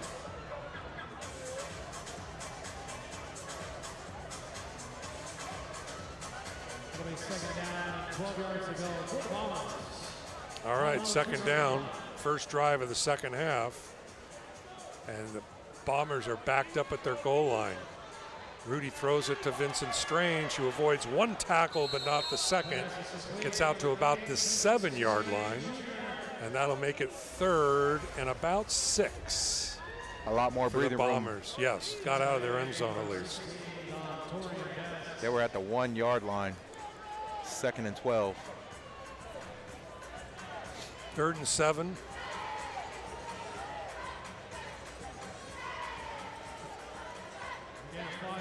Tucker will be in motion again. Tajay Brooks on the right side. Rudy's got time, throws, and it's caught by Tucker. A great catch. The ball was behind him. About 10 yards and a first down for the Bombers out to the 18-yard line. Exactly the kind of drive they're going to need. Take your get down the field, give your defense a little more rest. They just had a halftime. But show that you can take the ball and go down the field. So a big first down there. 12:40 to go, clock running in the third. 26-18, Minnesota. And there he was, Mr. Javon Tucker. Got his first catch of the game. Tajay Brooks will be in motion. Trips left. They'll all be on the left side. And now they have to burn a timeout because talk was running. Oceanside. Another problem the They're first for the Bombers have half. had of running out of 30 seconds. timeouts. But that play took way too long to get going. They made a substitution. Javon Tucker went out. In came Jaylon Tucker. But they were just unable to get onto the same page of what they were trying to do with that new set. And it's interesting, we didn't get a report of any injuries from Javon Tucker, but very limited in his involvement today for the So Bombers. far. So far. So far. You got to love arena football. Javonte Johnson, their quarterback, he's bringing out the water for the defense during the timeout. Other duties as assigned. So the same play will happen again with Tajay Brooks in motion. Will he come straight or will he go down the left side this time? Straight down the right side. Rudy's back to throw. He's got time. Now he has no time. And the pocket collapsed and Rudy had to fall and lost about a yard. So 2nd 11. Rudy tries to split two defenders, one of them being a familiar name that you've heard throughout the night, Mr. Claude Davis, that we were seeing on the offensive side in the first half, now playing DN for the Monsters.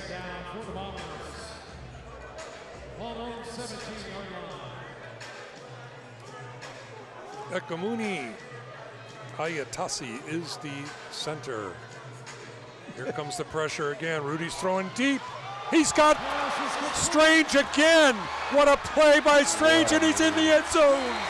Touchdown, Oceanside. Vincent Strange, another great play. Front wave erupts as Strange gets into the end zone. Did a stall, let the defender get in front of him, then did a spin move and able to get into the end zone.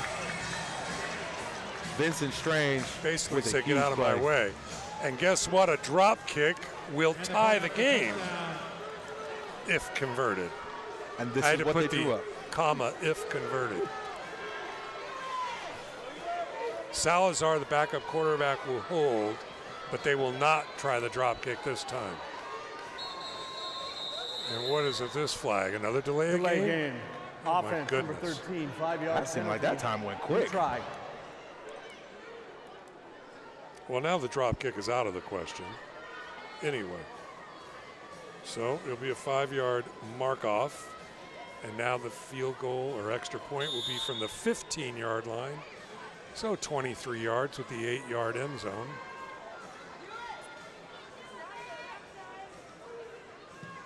And the kick is up and good, right down the middle.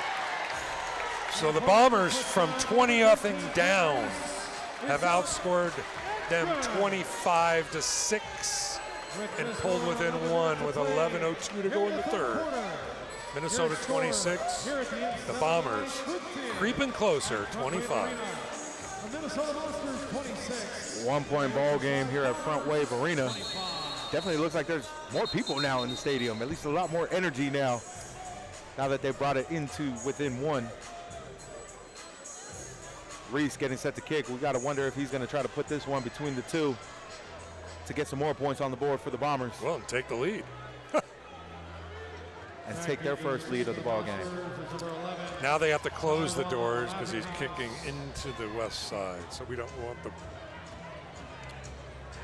Gil very in tune with the trajectory of the wind and its direction. We're sitting on the north side of the arena. I look to my right and I see the beach. No. Well, this is a nice kick. It won't quite reach, though, and it's all the way back to the end zone. Laughing up to the 5, and a great stop there. Trayvon Watson on the play, and the Bombers are fired up now. And now we got ourselves a football game, 26-25. Just need this defense to make a stop. No penalties, nobody jumping off sides, making the tackles. So Watson, David Haney, and Simeon Brooks will be the deep defenders.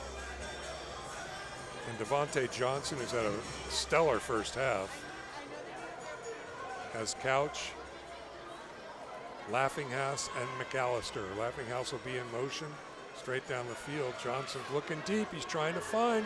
Turn around, David. Oh, and he turned around just in time. The throw was just overthrown. Again for Jamal Couch. Great coverage by Haney, running hip to hip down the field. Staying with him, bringing his eyes up just at the right time. Able to make a play. Giving up a lot of height. A whole lot of height. David Haney coming in here, probably about 6 foot, giving way to Jamal Couch. He's 6 feet if he's standing on a phone book, maybe. We're gonna go with the roster height. That's it. Laughinghouse, and now what's the call? Do we have a penalty on illegal procedure? Might have been an off start by that left tackle. That's what Bickham is saying. Well, let's see. It looks like they're going the other Offside, direction. defense. Oh, Number boy. 17 in the neutral zone with contact. Oh, 5-yard boy. penalty, second down. All right, another penalty on the Bombers. I don't think they've had one. It'll be second down and 5 yards to go. Not very many calls going in the favor of the Bombers. Bickham was trying to plead his case, saying that they jumped off sides, or they false started. So 2nd and 5 now. McAllister will be the motion man. Johnson's back to throw again. He's got time. He looks down the field. Wide open. Into the end zone. But Darian McAllister. Another broken play, a broken defense there. Yeah, Bowden took his eyes off McAllister. Ended up taking the inside. McAllister seeps out. And the Monsters respond quickly.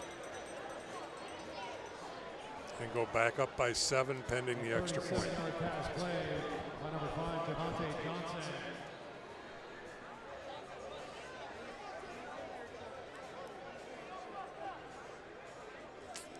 Javonte Johnson has great pocket awareness, able to step up. Really looks like a tailback out there.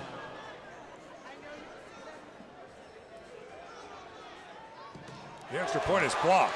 If they pick it up and run, it's 2 points. But By number 15, Aiden Johnson. Johnson, the kicker, was Is no good. quick to get on it. Marty, what do you got for us down there? With 8:50 left to play here in the third quarter. Hey, Marty Graham back here at Front Wave Arena. I am with Forrest, Jaden, and Damien. How you guys feel about the game right now? How's it going? What do you think? I feel like the Bombers need to lock in.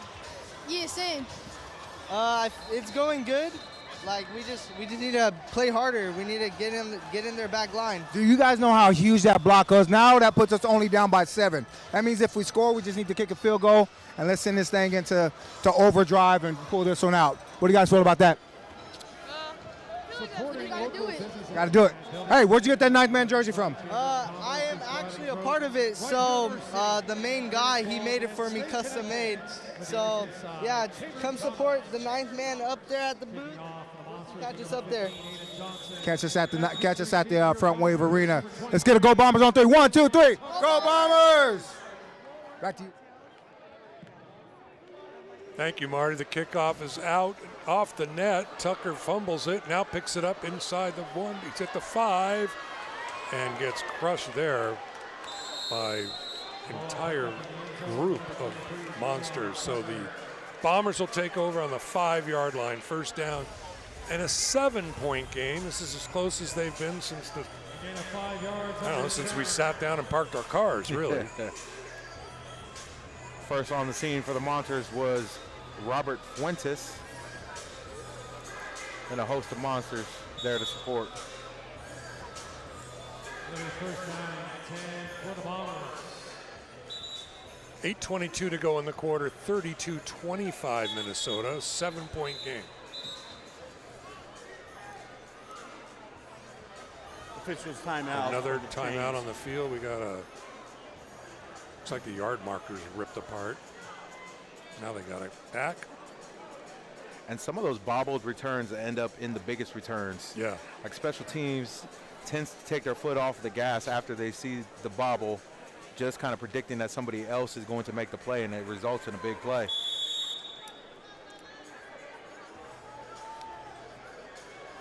Tucker will be the motion man on the left. Johnson's back to throw, getting pressure again. Throws it into the crowd. Tucker double team too. No chance there. And again, Rudy under all kinds of pressure. Running for his life, and then Bird and Randall on the coverage for the Monsters. They knew who the go-to guy is. They're going to put 2 on him. 2nd and 10.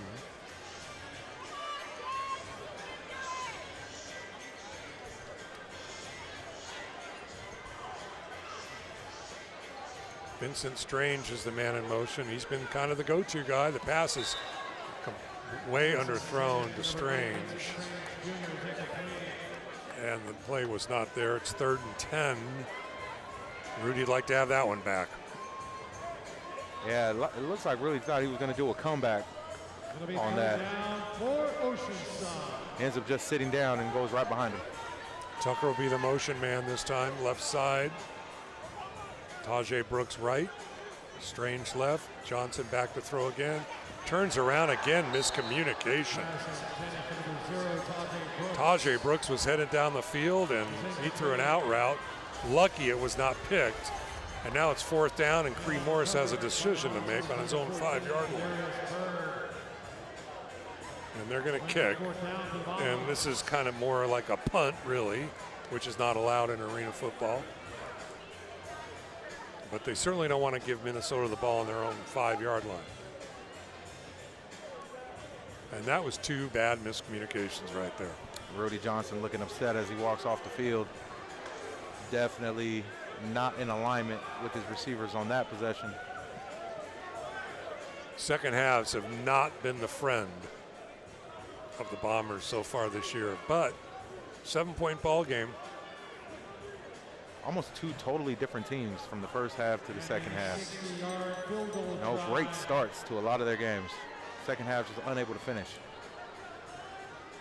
All right, Ree's trying the kick. Lucky it wasn't blocked. Nice kick all the way into the end zone.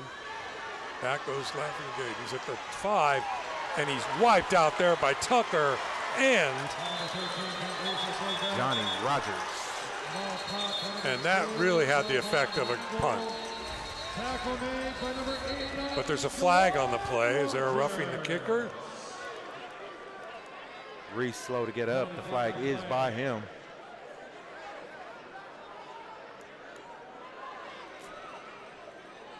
He looks okay. He's got a little hobble to his step. Let's see what the call is.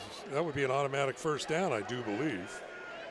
And they're bringing the ball all the way back. So it looks as if Minnesota's made their first penalty the worst thing they could do. So instead of having the ball, now they're going to give the ball back, possibly on a roughing the kicker call. Waiting for the call.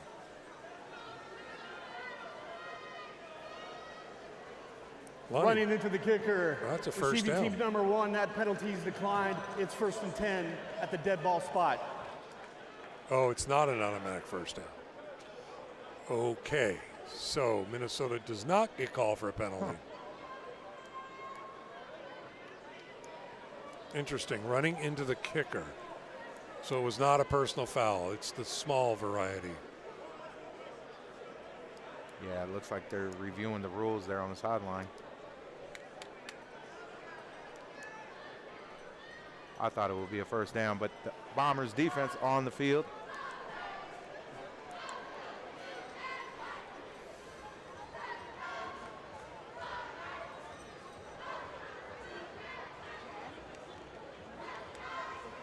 All right, be first down for Minnesota, 5:30, and the clock is running.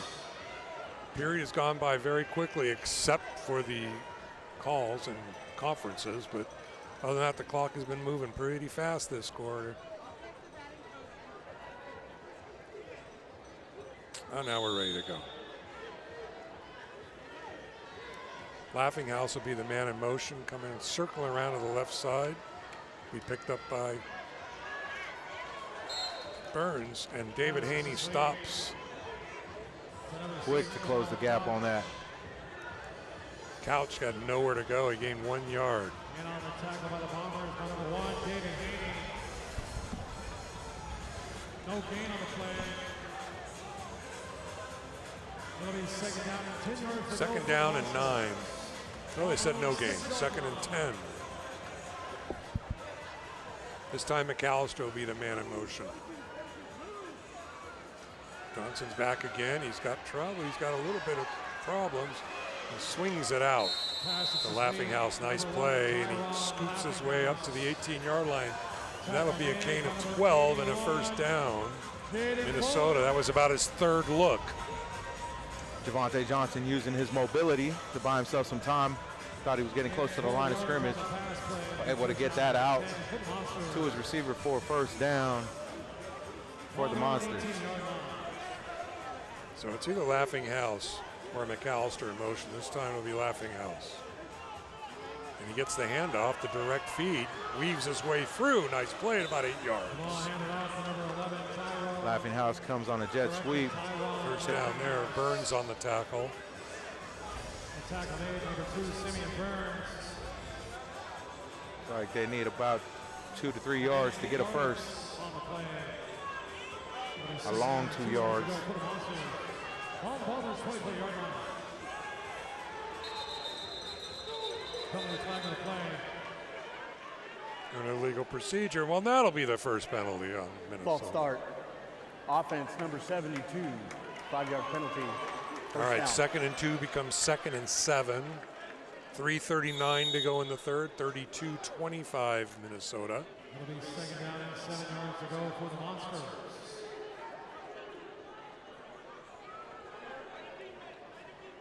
Davis back in the backfield for the Monsters. He'll be the man in motion.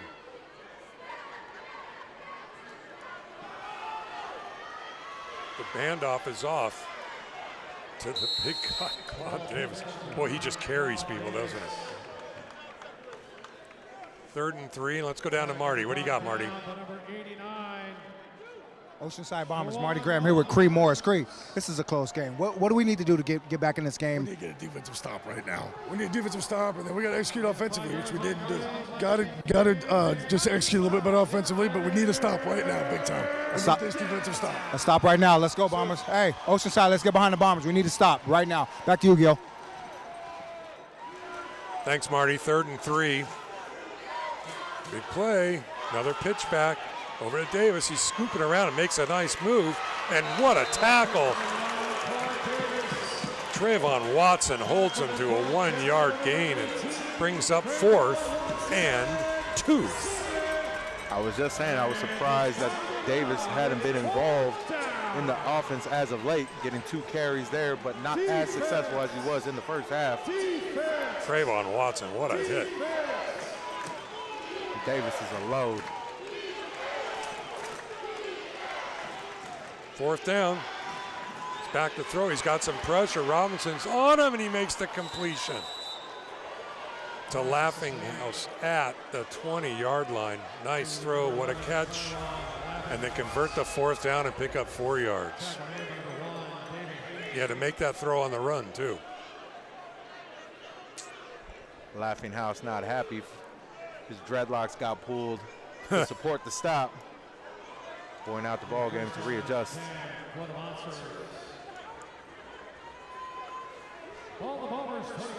Puts most strong in the game. McAllister's in motion.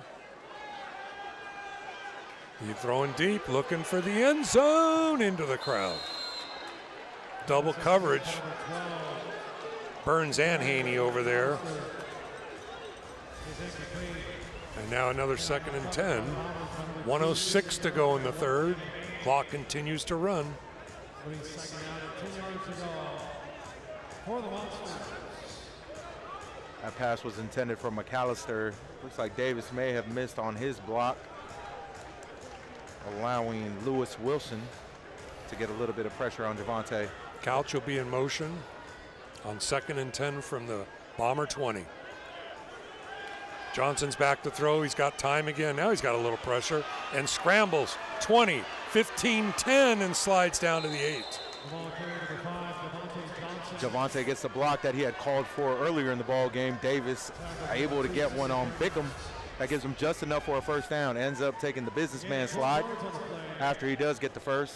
1st and goal, 18 seconds. That may be the last play of the quarter. 10 seconds. Will they run a play? They don't have to. Clock's down to 4.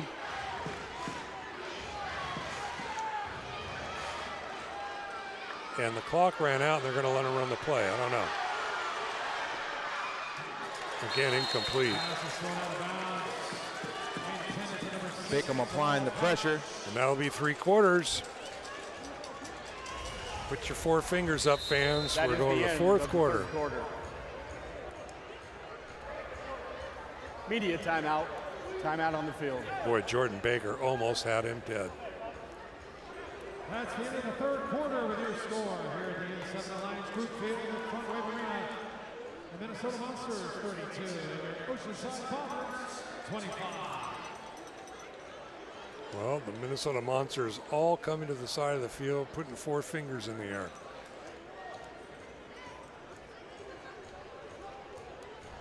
Looks like a pretty powerful huddle. You get a lens into their entire squad right there.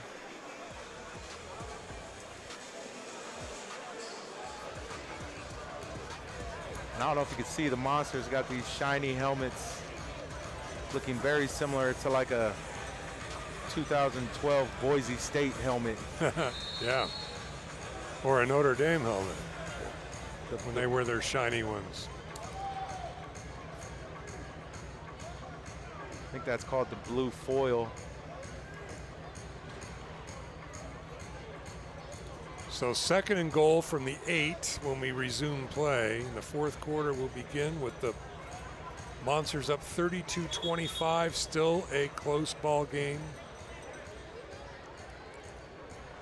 One thing, because I'm an accessories guy, like the arena football actually allows the colored visors. You don't see that in college football or in the pros no more.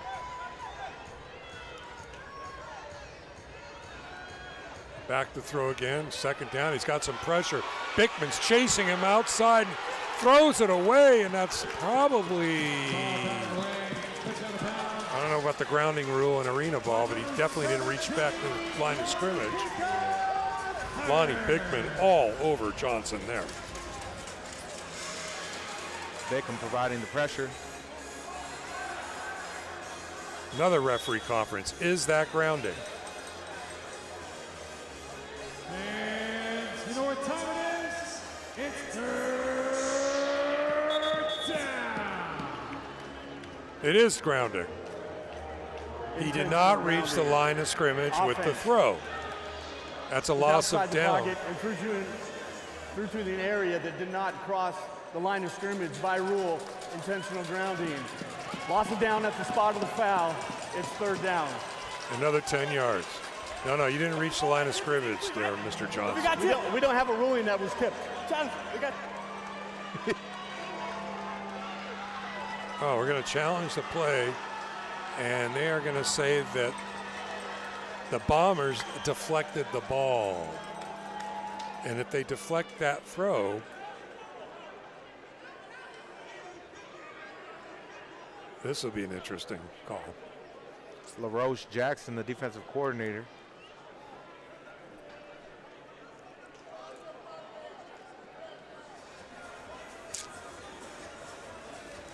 Well, that's the 3rd coach's challenge of the game. That's rare.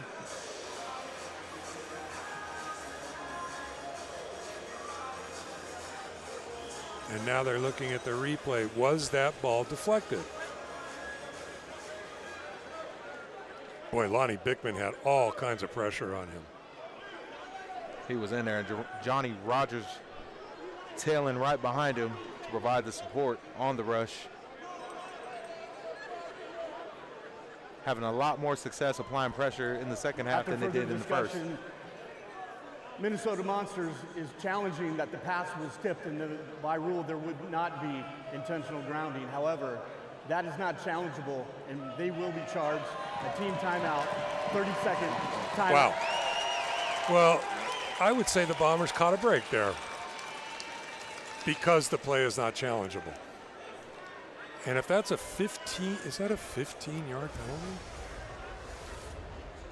Here's the replay.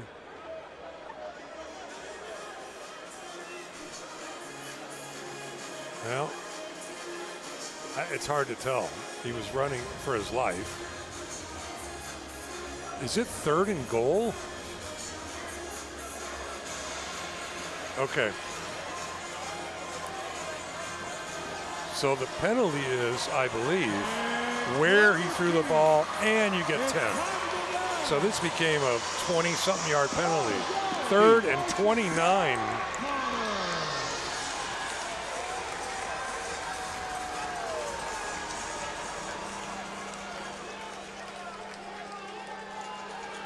And this becomes one of the plays of the game right here.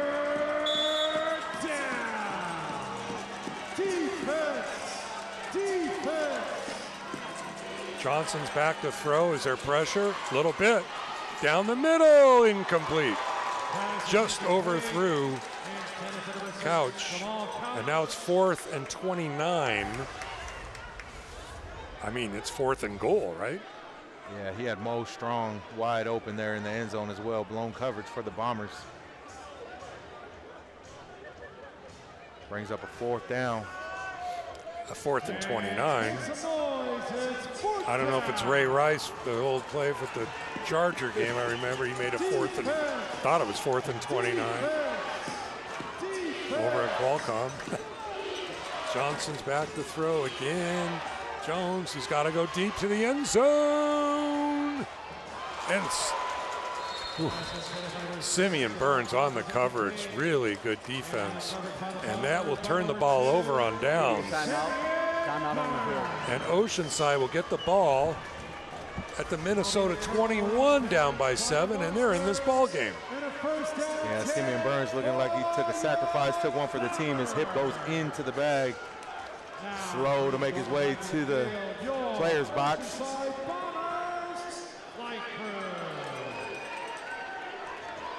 But a big 4th down play. Huge stop, 13:30 to go in the game. Bombers within 7 with the ball.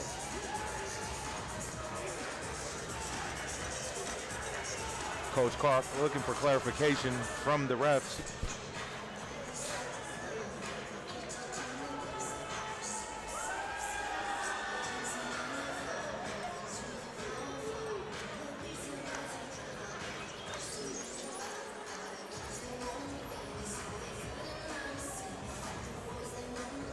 There's a look at the flight crew.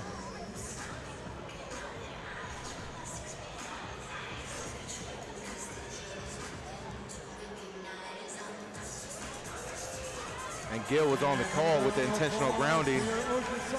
I was talking about before the game about running into our director of operations, Ryan, at a basketball game.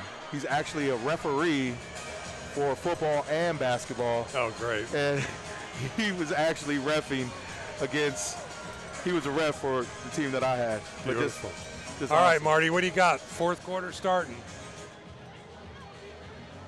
Marty Graham here with Rob Mendez. Hold on to your seats.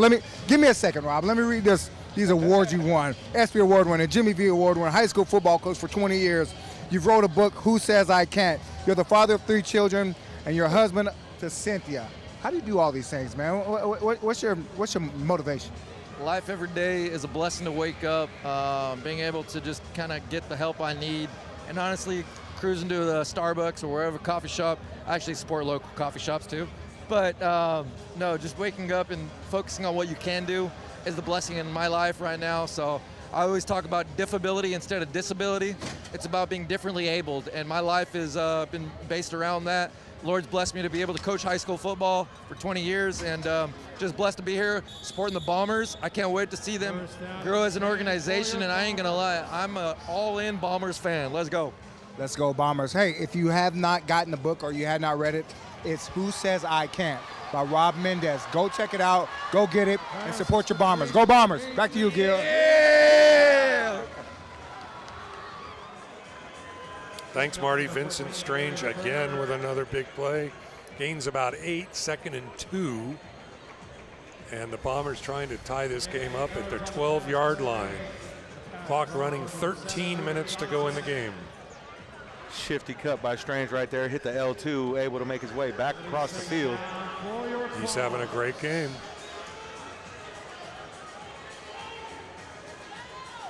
Javon Tucker in motion. They hand it off to the big boy Robinson. He bowls his way to a first down at the 10-yard line. Robert Robertson, who's going to be their short yardage guy. And that's a play that they've had so much trouble with. Timeout for an injured player of the injured offense. player.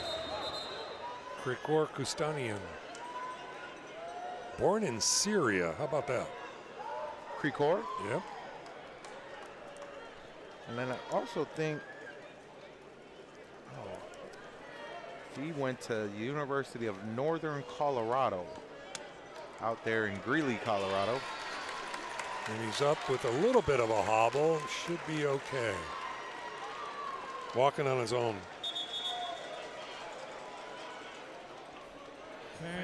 As your old coach would say, tape him up and throw him back out there. That takes Robinson out the backfield and puts him at the right tackle position. 1st and goal at the 10. Chance to tie the game.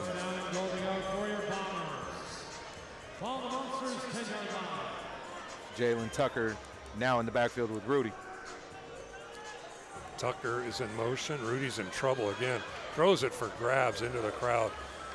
8 rows up the stands.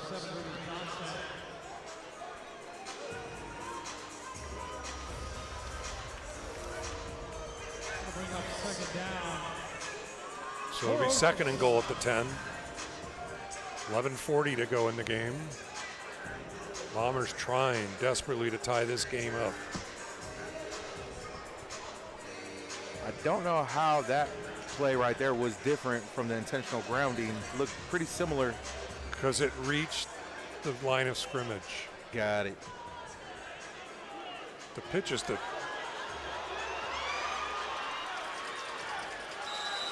Tajay Brooks, takes it to about the 3. And now it's 3rd and goal at the 3. Looked like Tajay was going to be the lead blocker for Rudy. Ends up giving him the pitch. It's a decent game. Like you said, the Bombers have had difficulties 5 yards and in. Well, they're at the 4. So it's definitely 4-down territory, I would assume. Down 7. Strange is wide open on the left. No one's got him yet. And Tucker will be in motion. Rudy's got the ball and the bad snap. Rudy's got to pick it up, and now he's got to fire it into the end zone. Oh, and it almost got caught by Jalen Brooks. And we have a roughing the kick passer, it looks like, over here. Robert Fuentes might have hit him late. And that'll be half the distance and a 1st down. Personal foul, roughing the passer. Defense number 1, half the distance to the goal line. Sorry, it was Shea Hill. I thought it was number 0. Those numbers are hard to see, the white on white. Yeah. But now we got a 1st and goal at the 2. Again, we've seen this movie a few times this year. Last week they went 4 plays in a row to Rudy Johnson. Rudy's going to take it out of the tee. Tucker's in the backfield. They pitch it to Tucker. He swoops the sorter. He's in the end zone. Touchdown. Another touchdown for the brother, Jalen Tucker. And we're a drop kick away from taking the lead. Now that would be something. Back to a 1-point game, 32-31. The Bombers are showing a lot of guts here today. And they'll be going for an extra point to tie the game with 10 minutes to go. Clock continues to run even on an extra point. And the Bombers have a chance to tie. Oh, bad snap. Kick is up. Kick is no good. Oh, boy.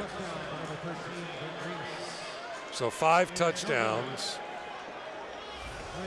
and only 1 conversion. Media timeout. Timeout on the field. Boy, that hurts. Oh, just to the left. Well, they've outscored Minnesota 32-12 since the first quarter. And we'll take a timeout here, 32-31, 9:46 to go in the game. I can't go home early tonight. And we knew that the Tucker last name was going to be impactful on putting points on the board for the Bombers, but it is Jalen Tucker today. First one coming in the second quarter, and then now getting right off the edge. Kickoff and a kickoff return, and then a rushing touchdown.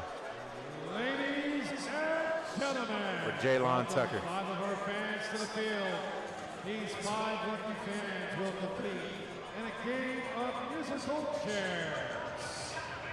The winner will receive 5 free tickets to the next home game on Sunday, June 14th for Youth Night. All players and participants will receive a Bombers towel. And the flight crew will be our judges.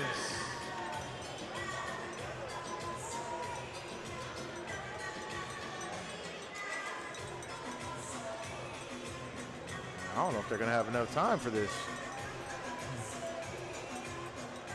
All right, contestants, you'll be walking around in a circle on the outside of the towels. When you hear the music stop, They're playing musical chairs with beach towels. you fall on a towel. Maybe this is part 1, and part 2 will be later. Start the music, DJ. All right, start walking around in a circle. This. Flight crew, help them out. As they're walking around, you hear the music stop. You have to sit on a towel. The music stops, sit on a towel.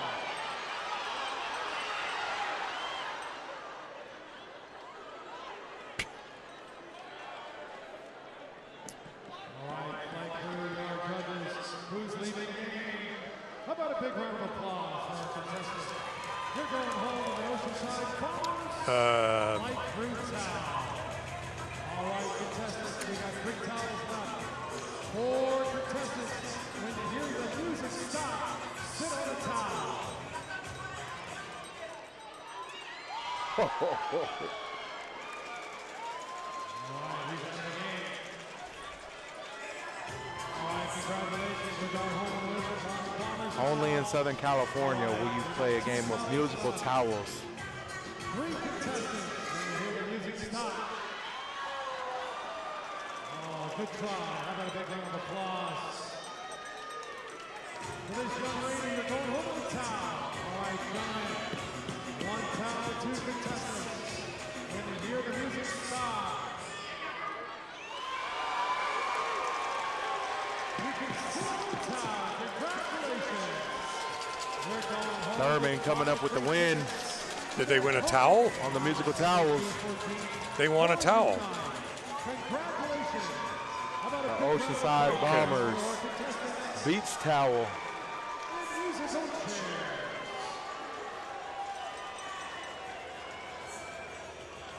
Thurman related to Devin Thurman. Bombers linebacker.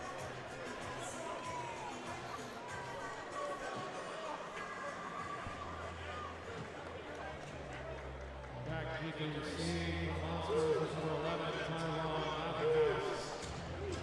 Picking up your Bombers is number 13, Brent Reese. All right, we're back in action. 32-31, 9:46 to go in the game. Bombers down by 1.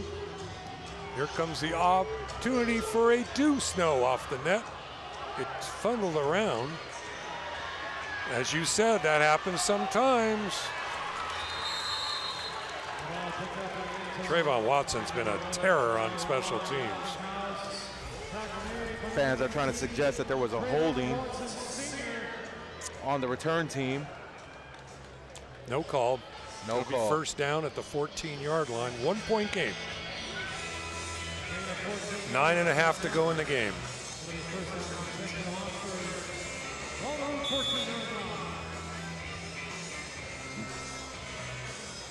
Huge opportunity for the defense. Huge opportunity.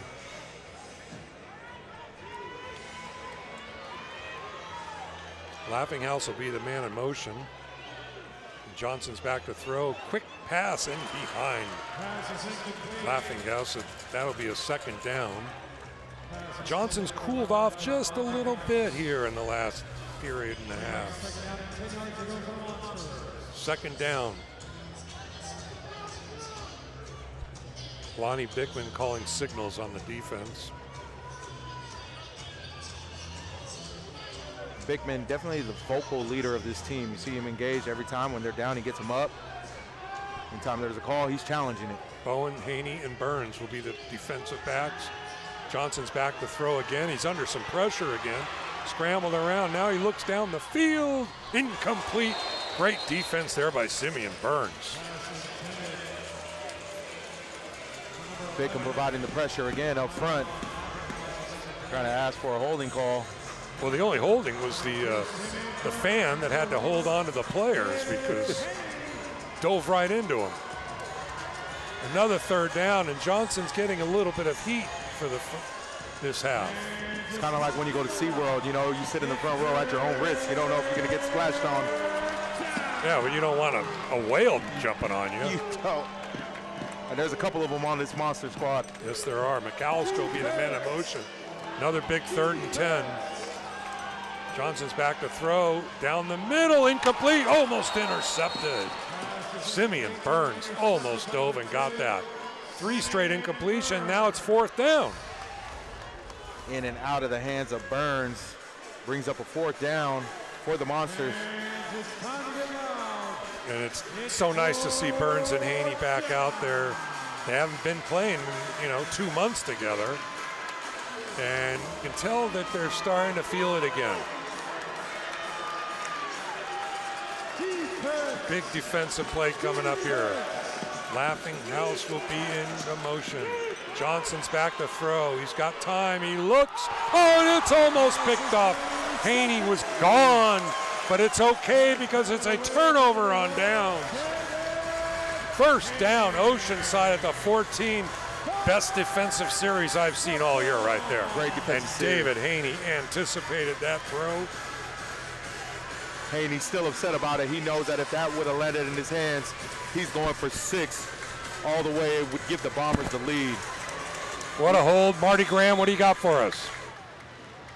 Hey, Gil, look what I found. A number 4 jersey right here, baby. We're here with Tyler Kennedy. Tyler, we know you suffered a bad injury last week, but you're still here rooting on the Bombers, rooting on your team. What gives you that spark to still come out here, still show the enthusiasm for the city? Man, we've been at this since December of last year, and it's just been a ride. And I got my boys out here from, back at home before football, and I always got to support them, so it's just good to see them balling right now, and we're just trying to come out with this dub right now. We're only down by 1 point. It's that type of perseverance and that type of toughness that you have that bleeds onto the team that makes things go well when you're down 1.6 minutes to go. Mask. What advice would you have to the Defense team? number 16. Man, we've been through everything, man. It's too late to stop now. We got to keep going. We could achieve anything we put our mind to, like we've been doing all season. It's been a rough season. Now, I think it's our time for glory. Correction. I think that goes to anybody who suffered an injury, all right, or suffered a setback. It's always time. Just persevere, push through. Back to you, Gil. Thank you, brother. Thank you. Good luck to you.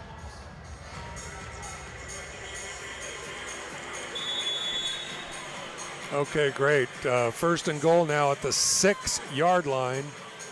But they're calling it 1st and 3. No, that's down. So it's 1st and goal at the 7. Rudy's going to take it himself, scrambles around and gets smothered at the 6. They didn't get fooled at all there. Try to fake it to Robinson and roll around the left side.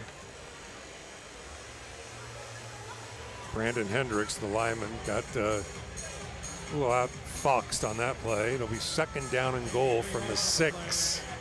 5:54, clock moving, 32-31. Minnesota. Bombers trying to get their first lead of the game here. Looked like Hendricks was supposed to hook that block to give him the edge. Jovan Tucker will be the man in motion. There he goes. Johnson looking for him, throws in the end zone, out of play. Again, he takes another hit. Clay Hall's been all over him tonight. 3rd and goal at the 6, and what do you do on 4th down? I mean, if they get there. I'm looking for Strange. Field goal gives you the lead. 5:10 and the clock running, 32-31. And it's 3rd and goal at the 6. It's been a problem spot all year for this team. Brooks is on the left, Tucker's in motion. Rudy's throwing, he's looking. Now he's in trouble, scrambling. He's got some room, he's in the end zone! Touchdown! What a run! Rudy! What a run. Johnson. And the Bombers have the lead. You can't believe they have a lead, but they have it. And a statement game, and they've crept ahead. 37-32 with an extra point pending. And, you know, I don't know why you don't go for 2 here up 5, but the 2-point conversions haven't been working too well. So this extra point will get him a 6-point lead. Kick is up and no good. And Brent Reese is having a night to forget. Rudy Johnson, on the other hand, big time play. Big time play. Absolutely needed that. Bombers got the lead, 4 minutes and 30 seconds remaining in the ball game. Your Oceanside Bombers 37. 5-point game, Marty Graham. Send it down. I am with not only a fan, but a fanatic for the game. Tell us your name. Zach. Zach, where you from? Fallbrook. Zach, what brings you to the game every single weekend that you're here? Because every time I'm here, you're here. I've at least been here for every game besides 2 or 3. But you told me there's a little bit of history. How long have you been coming to the park? Since, well, before this team. Before this team? Do you? Okay. So you have history with indoor football or arena football, right? Yeah. Well, Zach, what do you think we're gonna do today? We're up by 5. How's it looking? Prediction. 4 minutes and 30 seconds, up by 5. It could go good for us right now. We just got a touchdown. I think we'll win. There you have it. Back to you, Gil. We win. Thanks, Marty. Kick by Reese, I thought was going into the deuce level, but it came off the net. Delvon Randall just took it to midfield. He almost broke it. So it'll be 1st and 10 Minnesota with 4:19 to go in the game. Bombers up 5. And as a great basketball announcer once said, it's nervous time. If John Rogers doesn't scrape that block, then that return is going to the house. Yes, it was.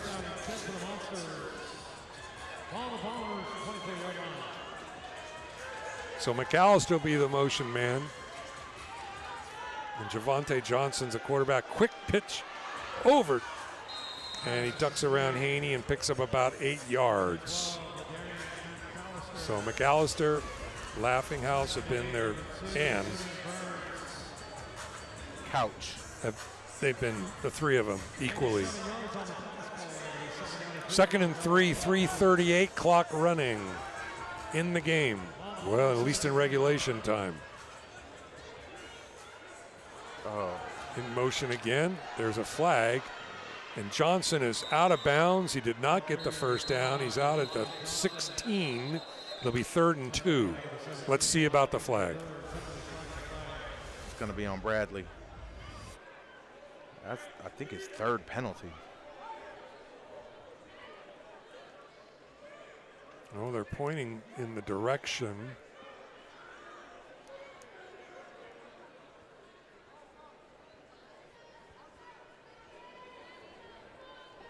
It's like the DC having a conversation. Well, it would be a first down if it was on Oceanside. Illegal defense. That 5-yard penalty will be enforced from the previous spot, and it's an automatic first down. Well, another killer penalty moves the ball to the 12, 11-yard line. Number 6 of the defense, illegal defense. And a first down. 3:23 to go, 5-point lead for Oceanside. Clock is running. First down.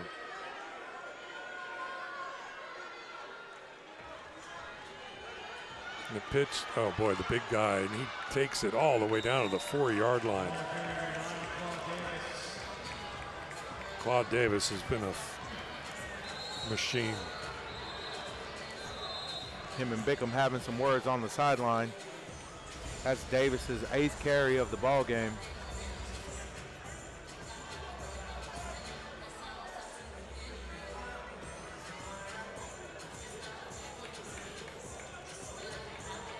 Well, the clock will stop during that little fracas, but they'll crank it right back up now. 2:37, clock moving.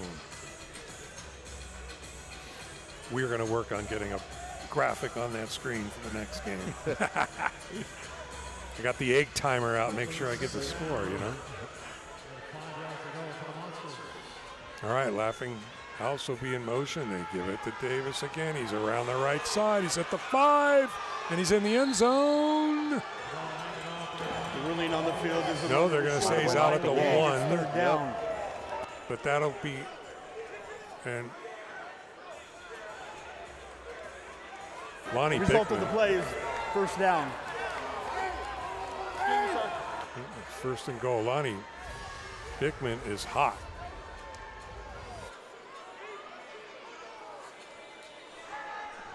Well, the clock continues to roll. 1:45. The question is, do you want to let them score quickly because you get the ball? You certainly don't want the clock to run out here. I'd give them the score. The offense is on fire. Davis is the running back. They're taking their time. 1:26, 9 on the clock. Handoff. He doesn't want to score, but he has to because no one tackled him. Couch scores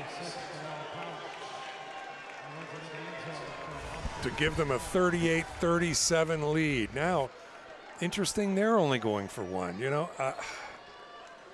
you're up 1, 1:14 to go. Being up 1 is just as good as being up 2, isn't it? Yeah, that's Couch's 3rd touchdown of the day. His first rushing, has 2 that he caught through the air. So they're going to let the clock run to the 1-minute warning before trying this conversion. And there's the 1-minute warning.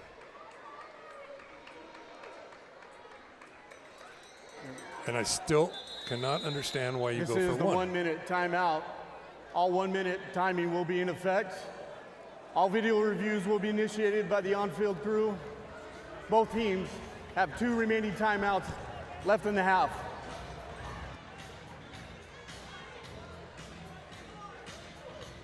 What was that basketball phrase you said earlier? It's nervous time? Yeah, Chick Hearn used to always say that. It's nervous time. I got some butterflies in my stomach right now, and I'm not on the field. Well, the 1-minute warning will give them time to think about going for 1, I would think. But they still have their kicker out there. Maybe he's going to try a drop kick. But like I said, what's a 1-point lead? It's the same as a 2-point lead at this point. But I was okay at math in school, I guess. So another tight game here at Front Wave Arena.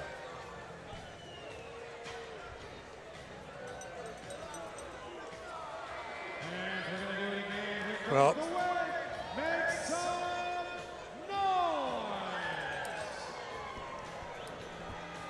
You know, the Minnesota Monsters were in the National Arena League last year and won the title.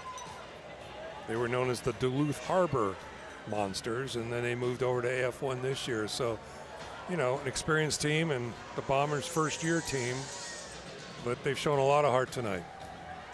They have a lot of talent on this Monsters team, but this time, right now, it's coming down to strategy. Who's the better time manager? What are we able to do now? How much time would the Bombers want to leave if they are able to score? Both teams have weapons that can go the length of the field at any moment. Now 1 minute with 2 timeouts with the 1 minute timing rules is an eternity. So the Bombers will have plenty of time. Again, with all that time they had, I am shocked that they're going to kick an extra point.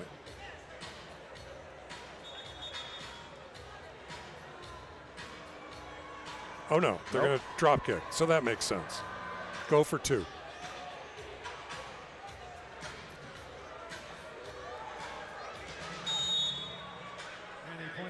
Their last drop kick was missed. Number 15, Aiden Johnson.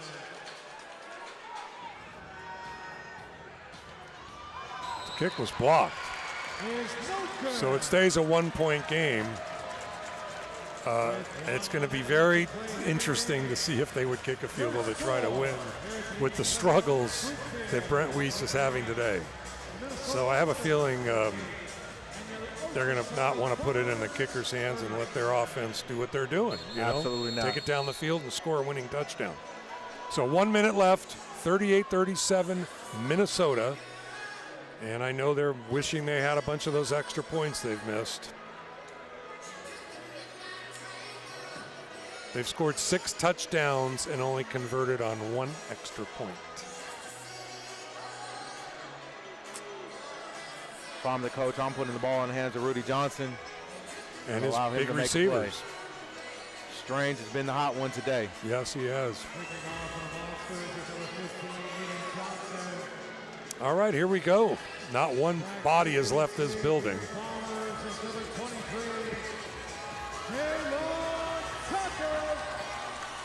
And it's pretty much been a clean game.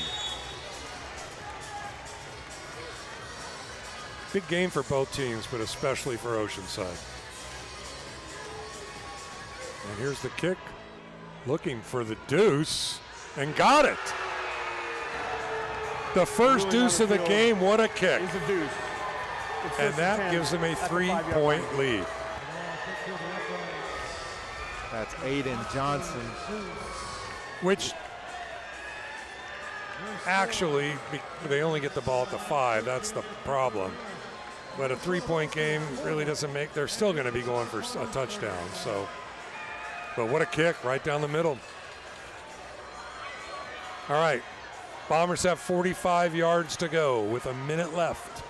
40-37 Minnesota. The clock will stop on incomplete passes. It'll be first down and 10. And it's crunch time here. Javon Tucker will be the man in motion. Rudy's back to throw. He's got some time. He's going deep. He's being held a little, but no call there. On the coverage, Savante Davenport. Going for Javon Brooks. Tajay Brooks, I'm sorry. Play had no chance. 55 seconds, clock stops. 40-37. Tucker's in motion again. Rudy's to throw. Down the middle. Incomplete. Through the hands of Tajay Brooks. Little too hot. Little over his head. Now it's 3rd and 10 with 51 seconds to go. And the Bombers can't get out of their own way. Stuck on their own 5 right now. 3rd and 10. Brooks definitely had a chance at that ball. Rudy put it in a place where he can get 2 hands on it. He has to come down with that ball. I think he felt the defensive pressure around him.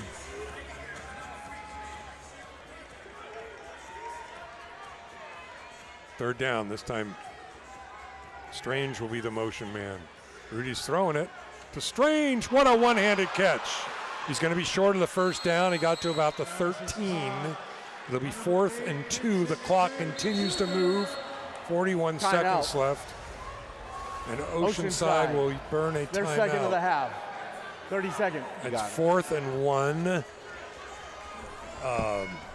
Playoff atmosphere, kind of season on the line here. You got to feed the hot man. The hot man is Strange. You got to continue to go to Strange. However, or do you just run and get a 1 yard? I ain't too impressed with their running game right now. They had one positive one with Robinson. However, if it's Rudy Johnson running the ball,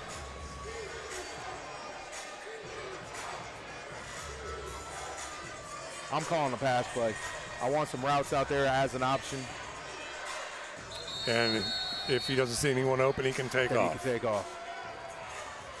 Well, the key is that line's got to hold these impressive monster linemen. And here we are. 40 seconds left, 40-37, and it's 4th and 1. Rudy will take it in the shotgun. So you're probably right. What's going to happen here? And here it is, ball game on the line. 4th and 1. Rudy's back to throw. You're right. He's scrambling for it. Does he make it?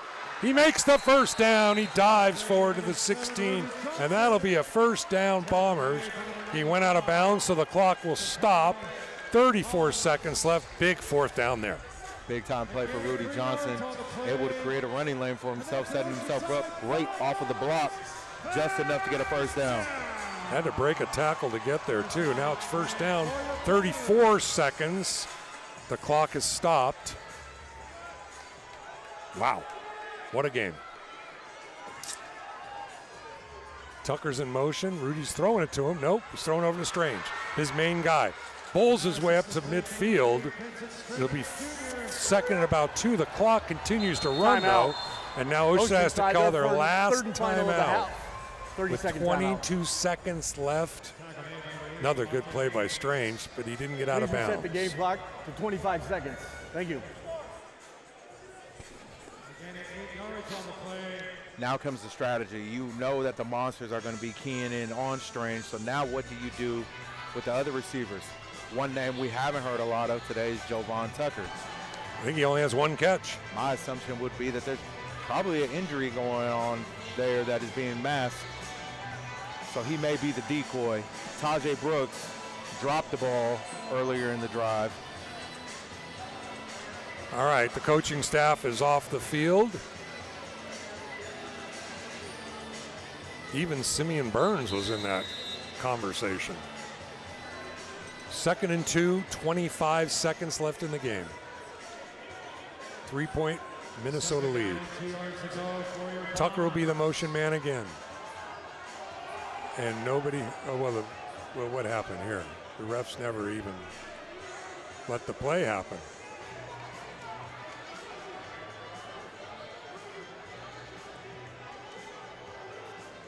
Now the play will start. The ball was never marked ready for play. All right. Still second down. Tucker will still be the motion man. One-on-one with Strange. Tajay Brooks. Rudy's in trouble. And down he goes, and the clock is running. And they have no timeouts. 16, 15, 14. They got to hurry. They didn't give him time. 9, 8. And incomplete, and now they're down to 4 seconds. Wow. Last play of the game, and they're at their own 20, and they did not give him time. And they have no timeouts. And now they're going to try and kick a tying field goal. Let's go Bombers! Yeah. And I'll go to Marty. All right, a chance to tie the game from 30, 45-yard field goal. Wow.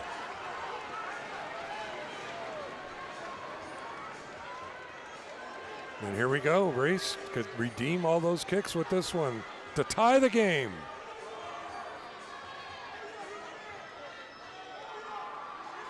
Kick is up. Is it good? No good, off the net. Had the distance too, and that'll be the ball game. That is the end of the game. Wow. Tough call to put the game in the hands of Reese. That's the ball game, ladies and gentlemen. Your final score. Well, Josh, nothing boring about it, but another tough loss. I mean, they've lost this team by 4 and by 3 at home, and that drops the Bombers to 1-7. And I think the kicking game is one they'd want to put in the fireplace and set it on fire. That's definitely a lot of missed kicks. Definitely something that needs to be addressed. We had some big games coming from the offense. Rudy Johnson, Strange on the plays, but just a tough break, and putting the game in the hands of the kicker. From that distance. He had the distance too. He actually got it there. But tough break for the Bombers today. Still have an opportunity with 4 games remaining, 2 of them being at home, but one that they definitely had within the grasp tonight here at Front Wave Arena. So Minnesota goes to 5-2, definitely wrapping up their playoffs opportunity for sure. And now the Bombers are sitting at 1-7, playing the teams that are around them the rest of the year. 4 teams without winning records, really. All those teams don't have winning records. One thing great about our game, both teams go to the center for a prayer of thanks. They're having a good time. And I think the Bombers played their hearts out tonight. Just didn't have enough.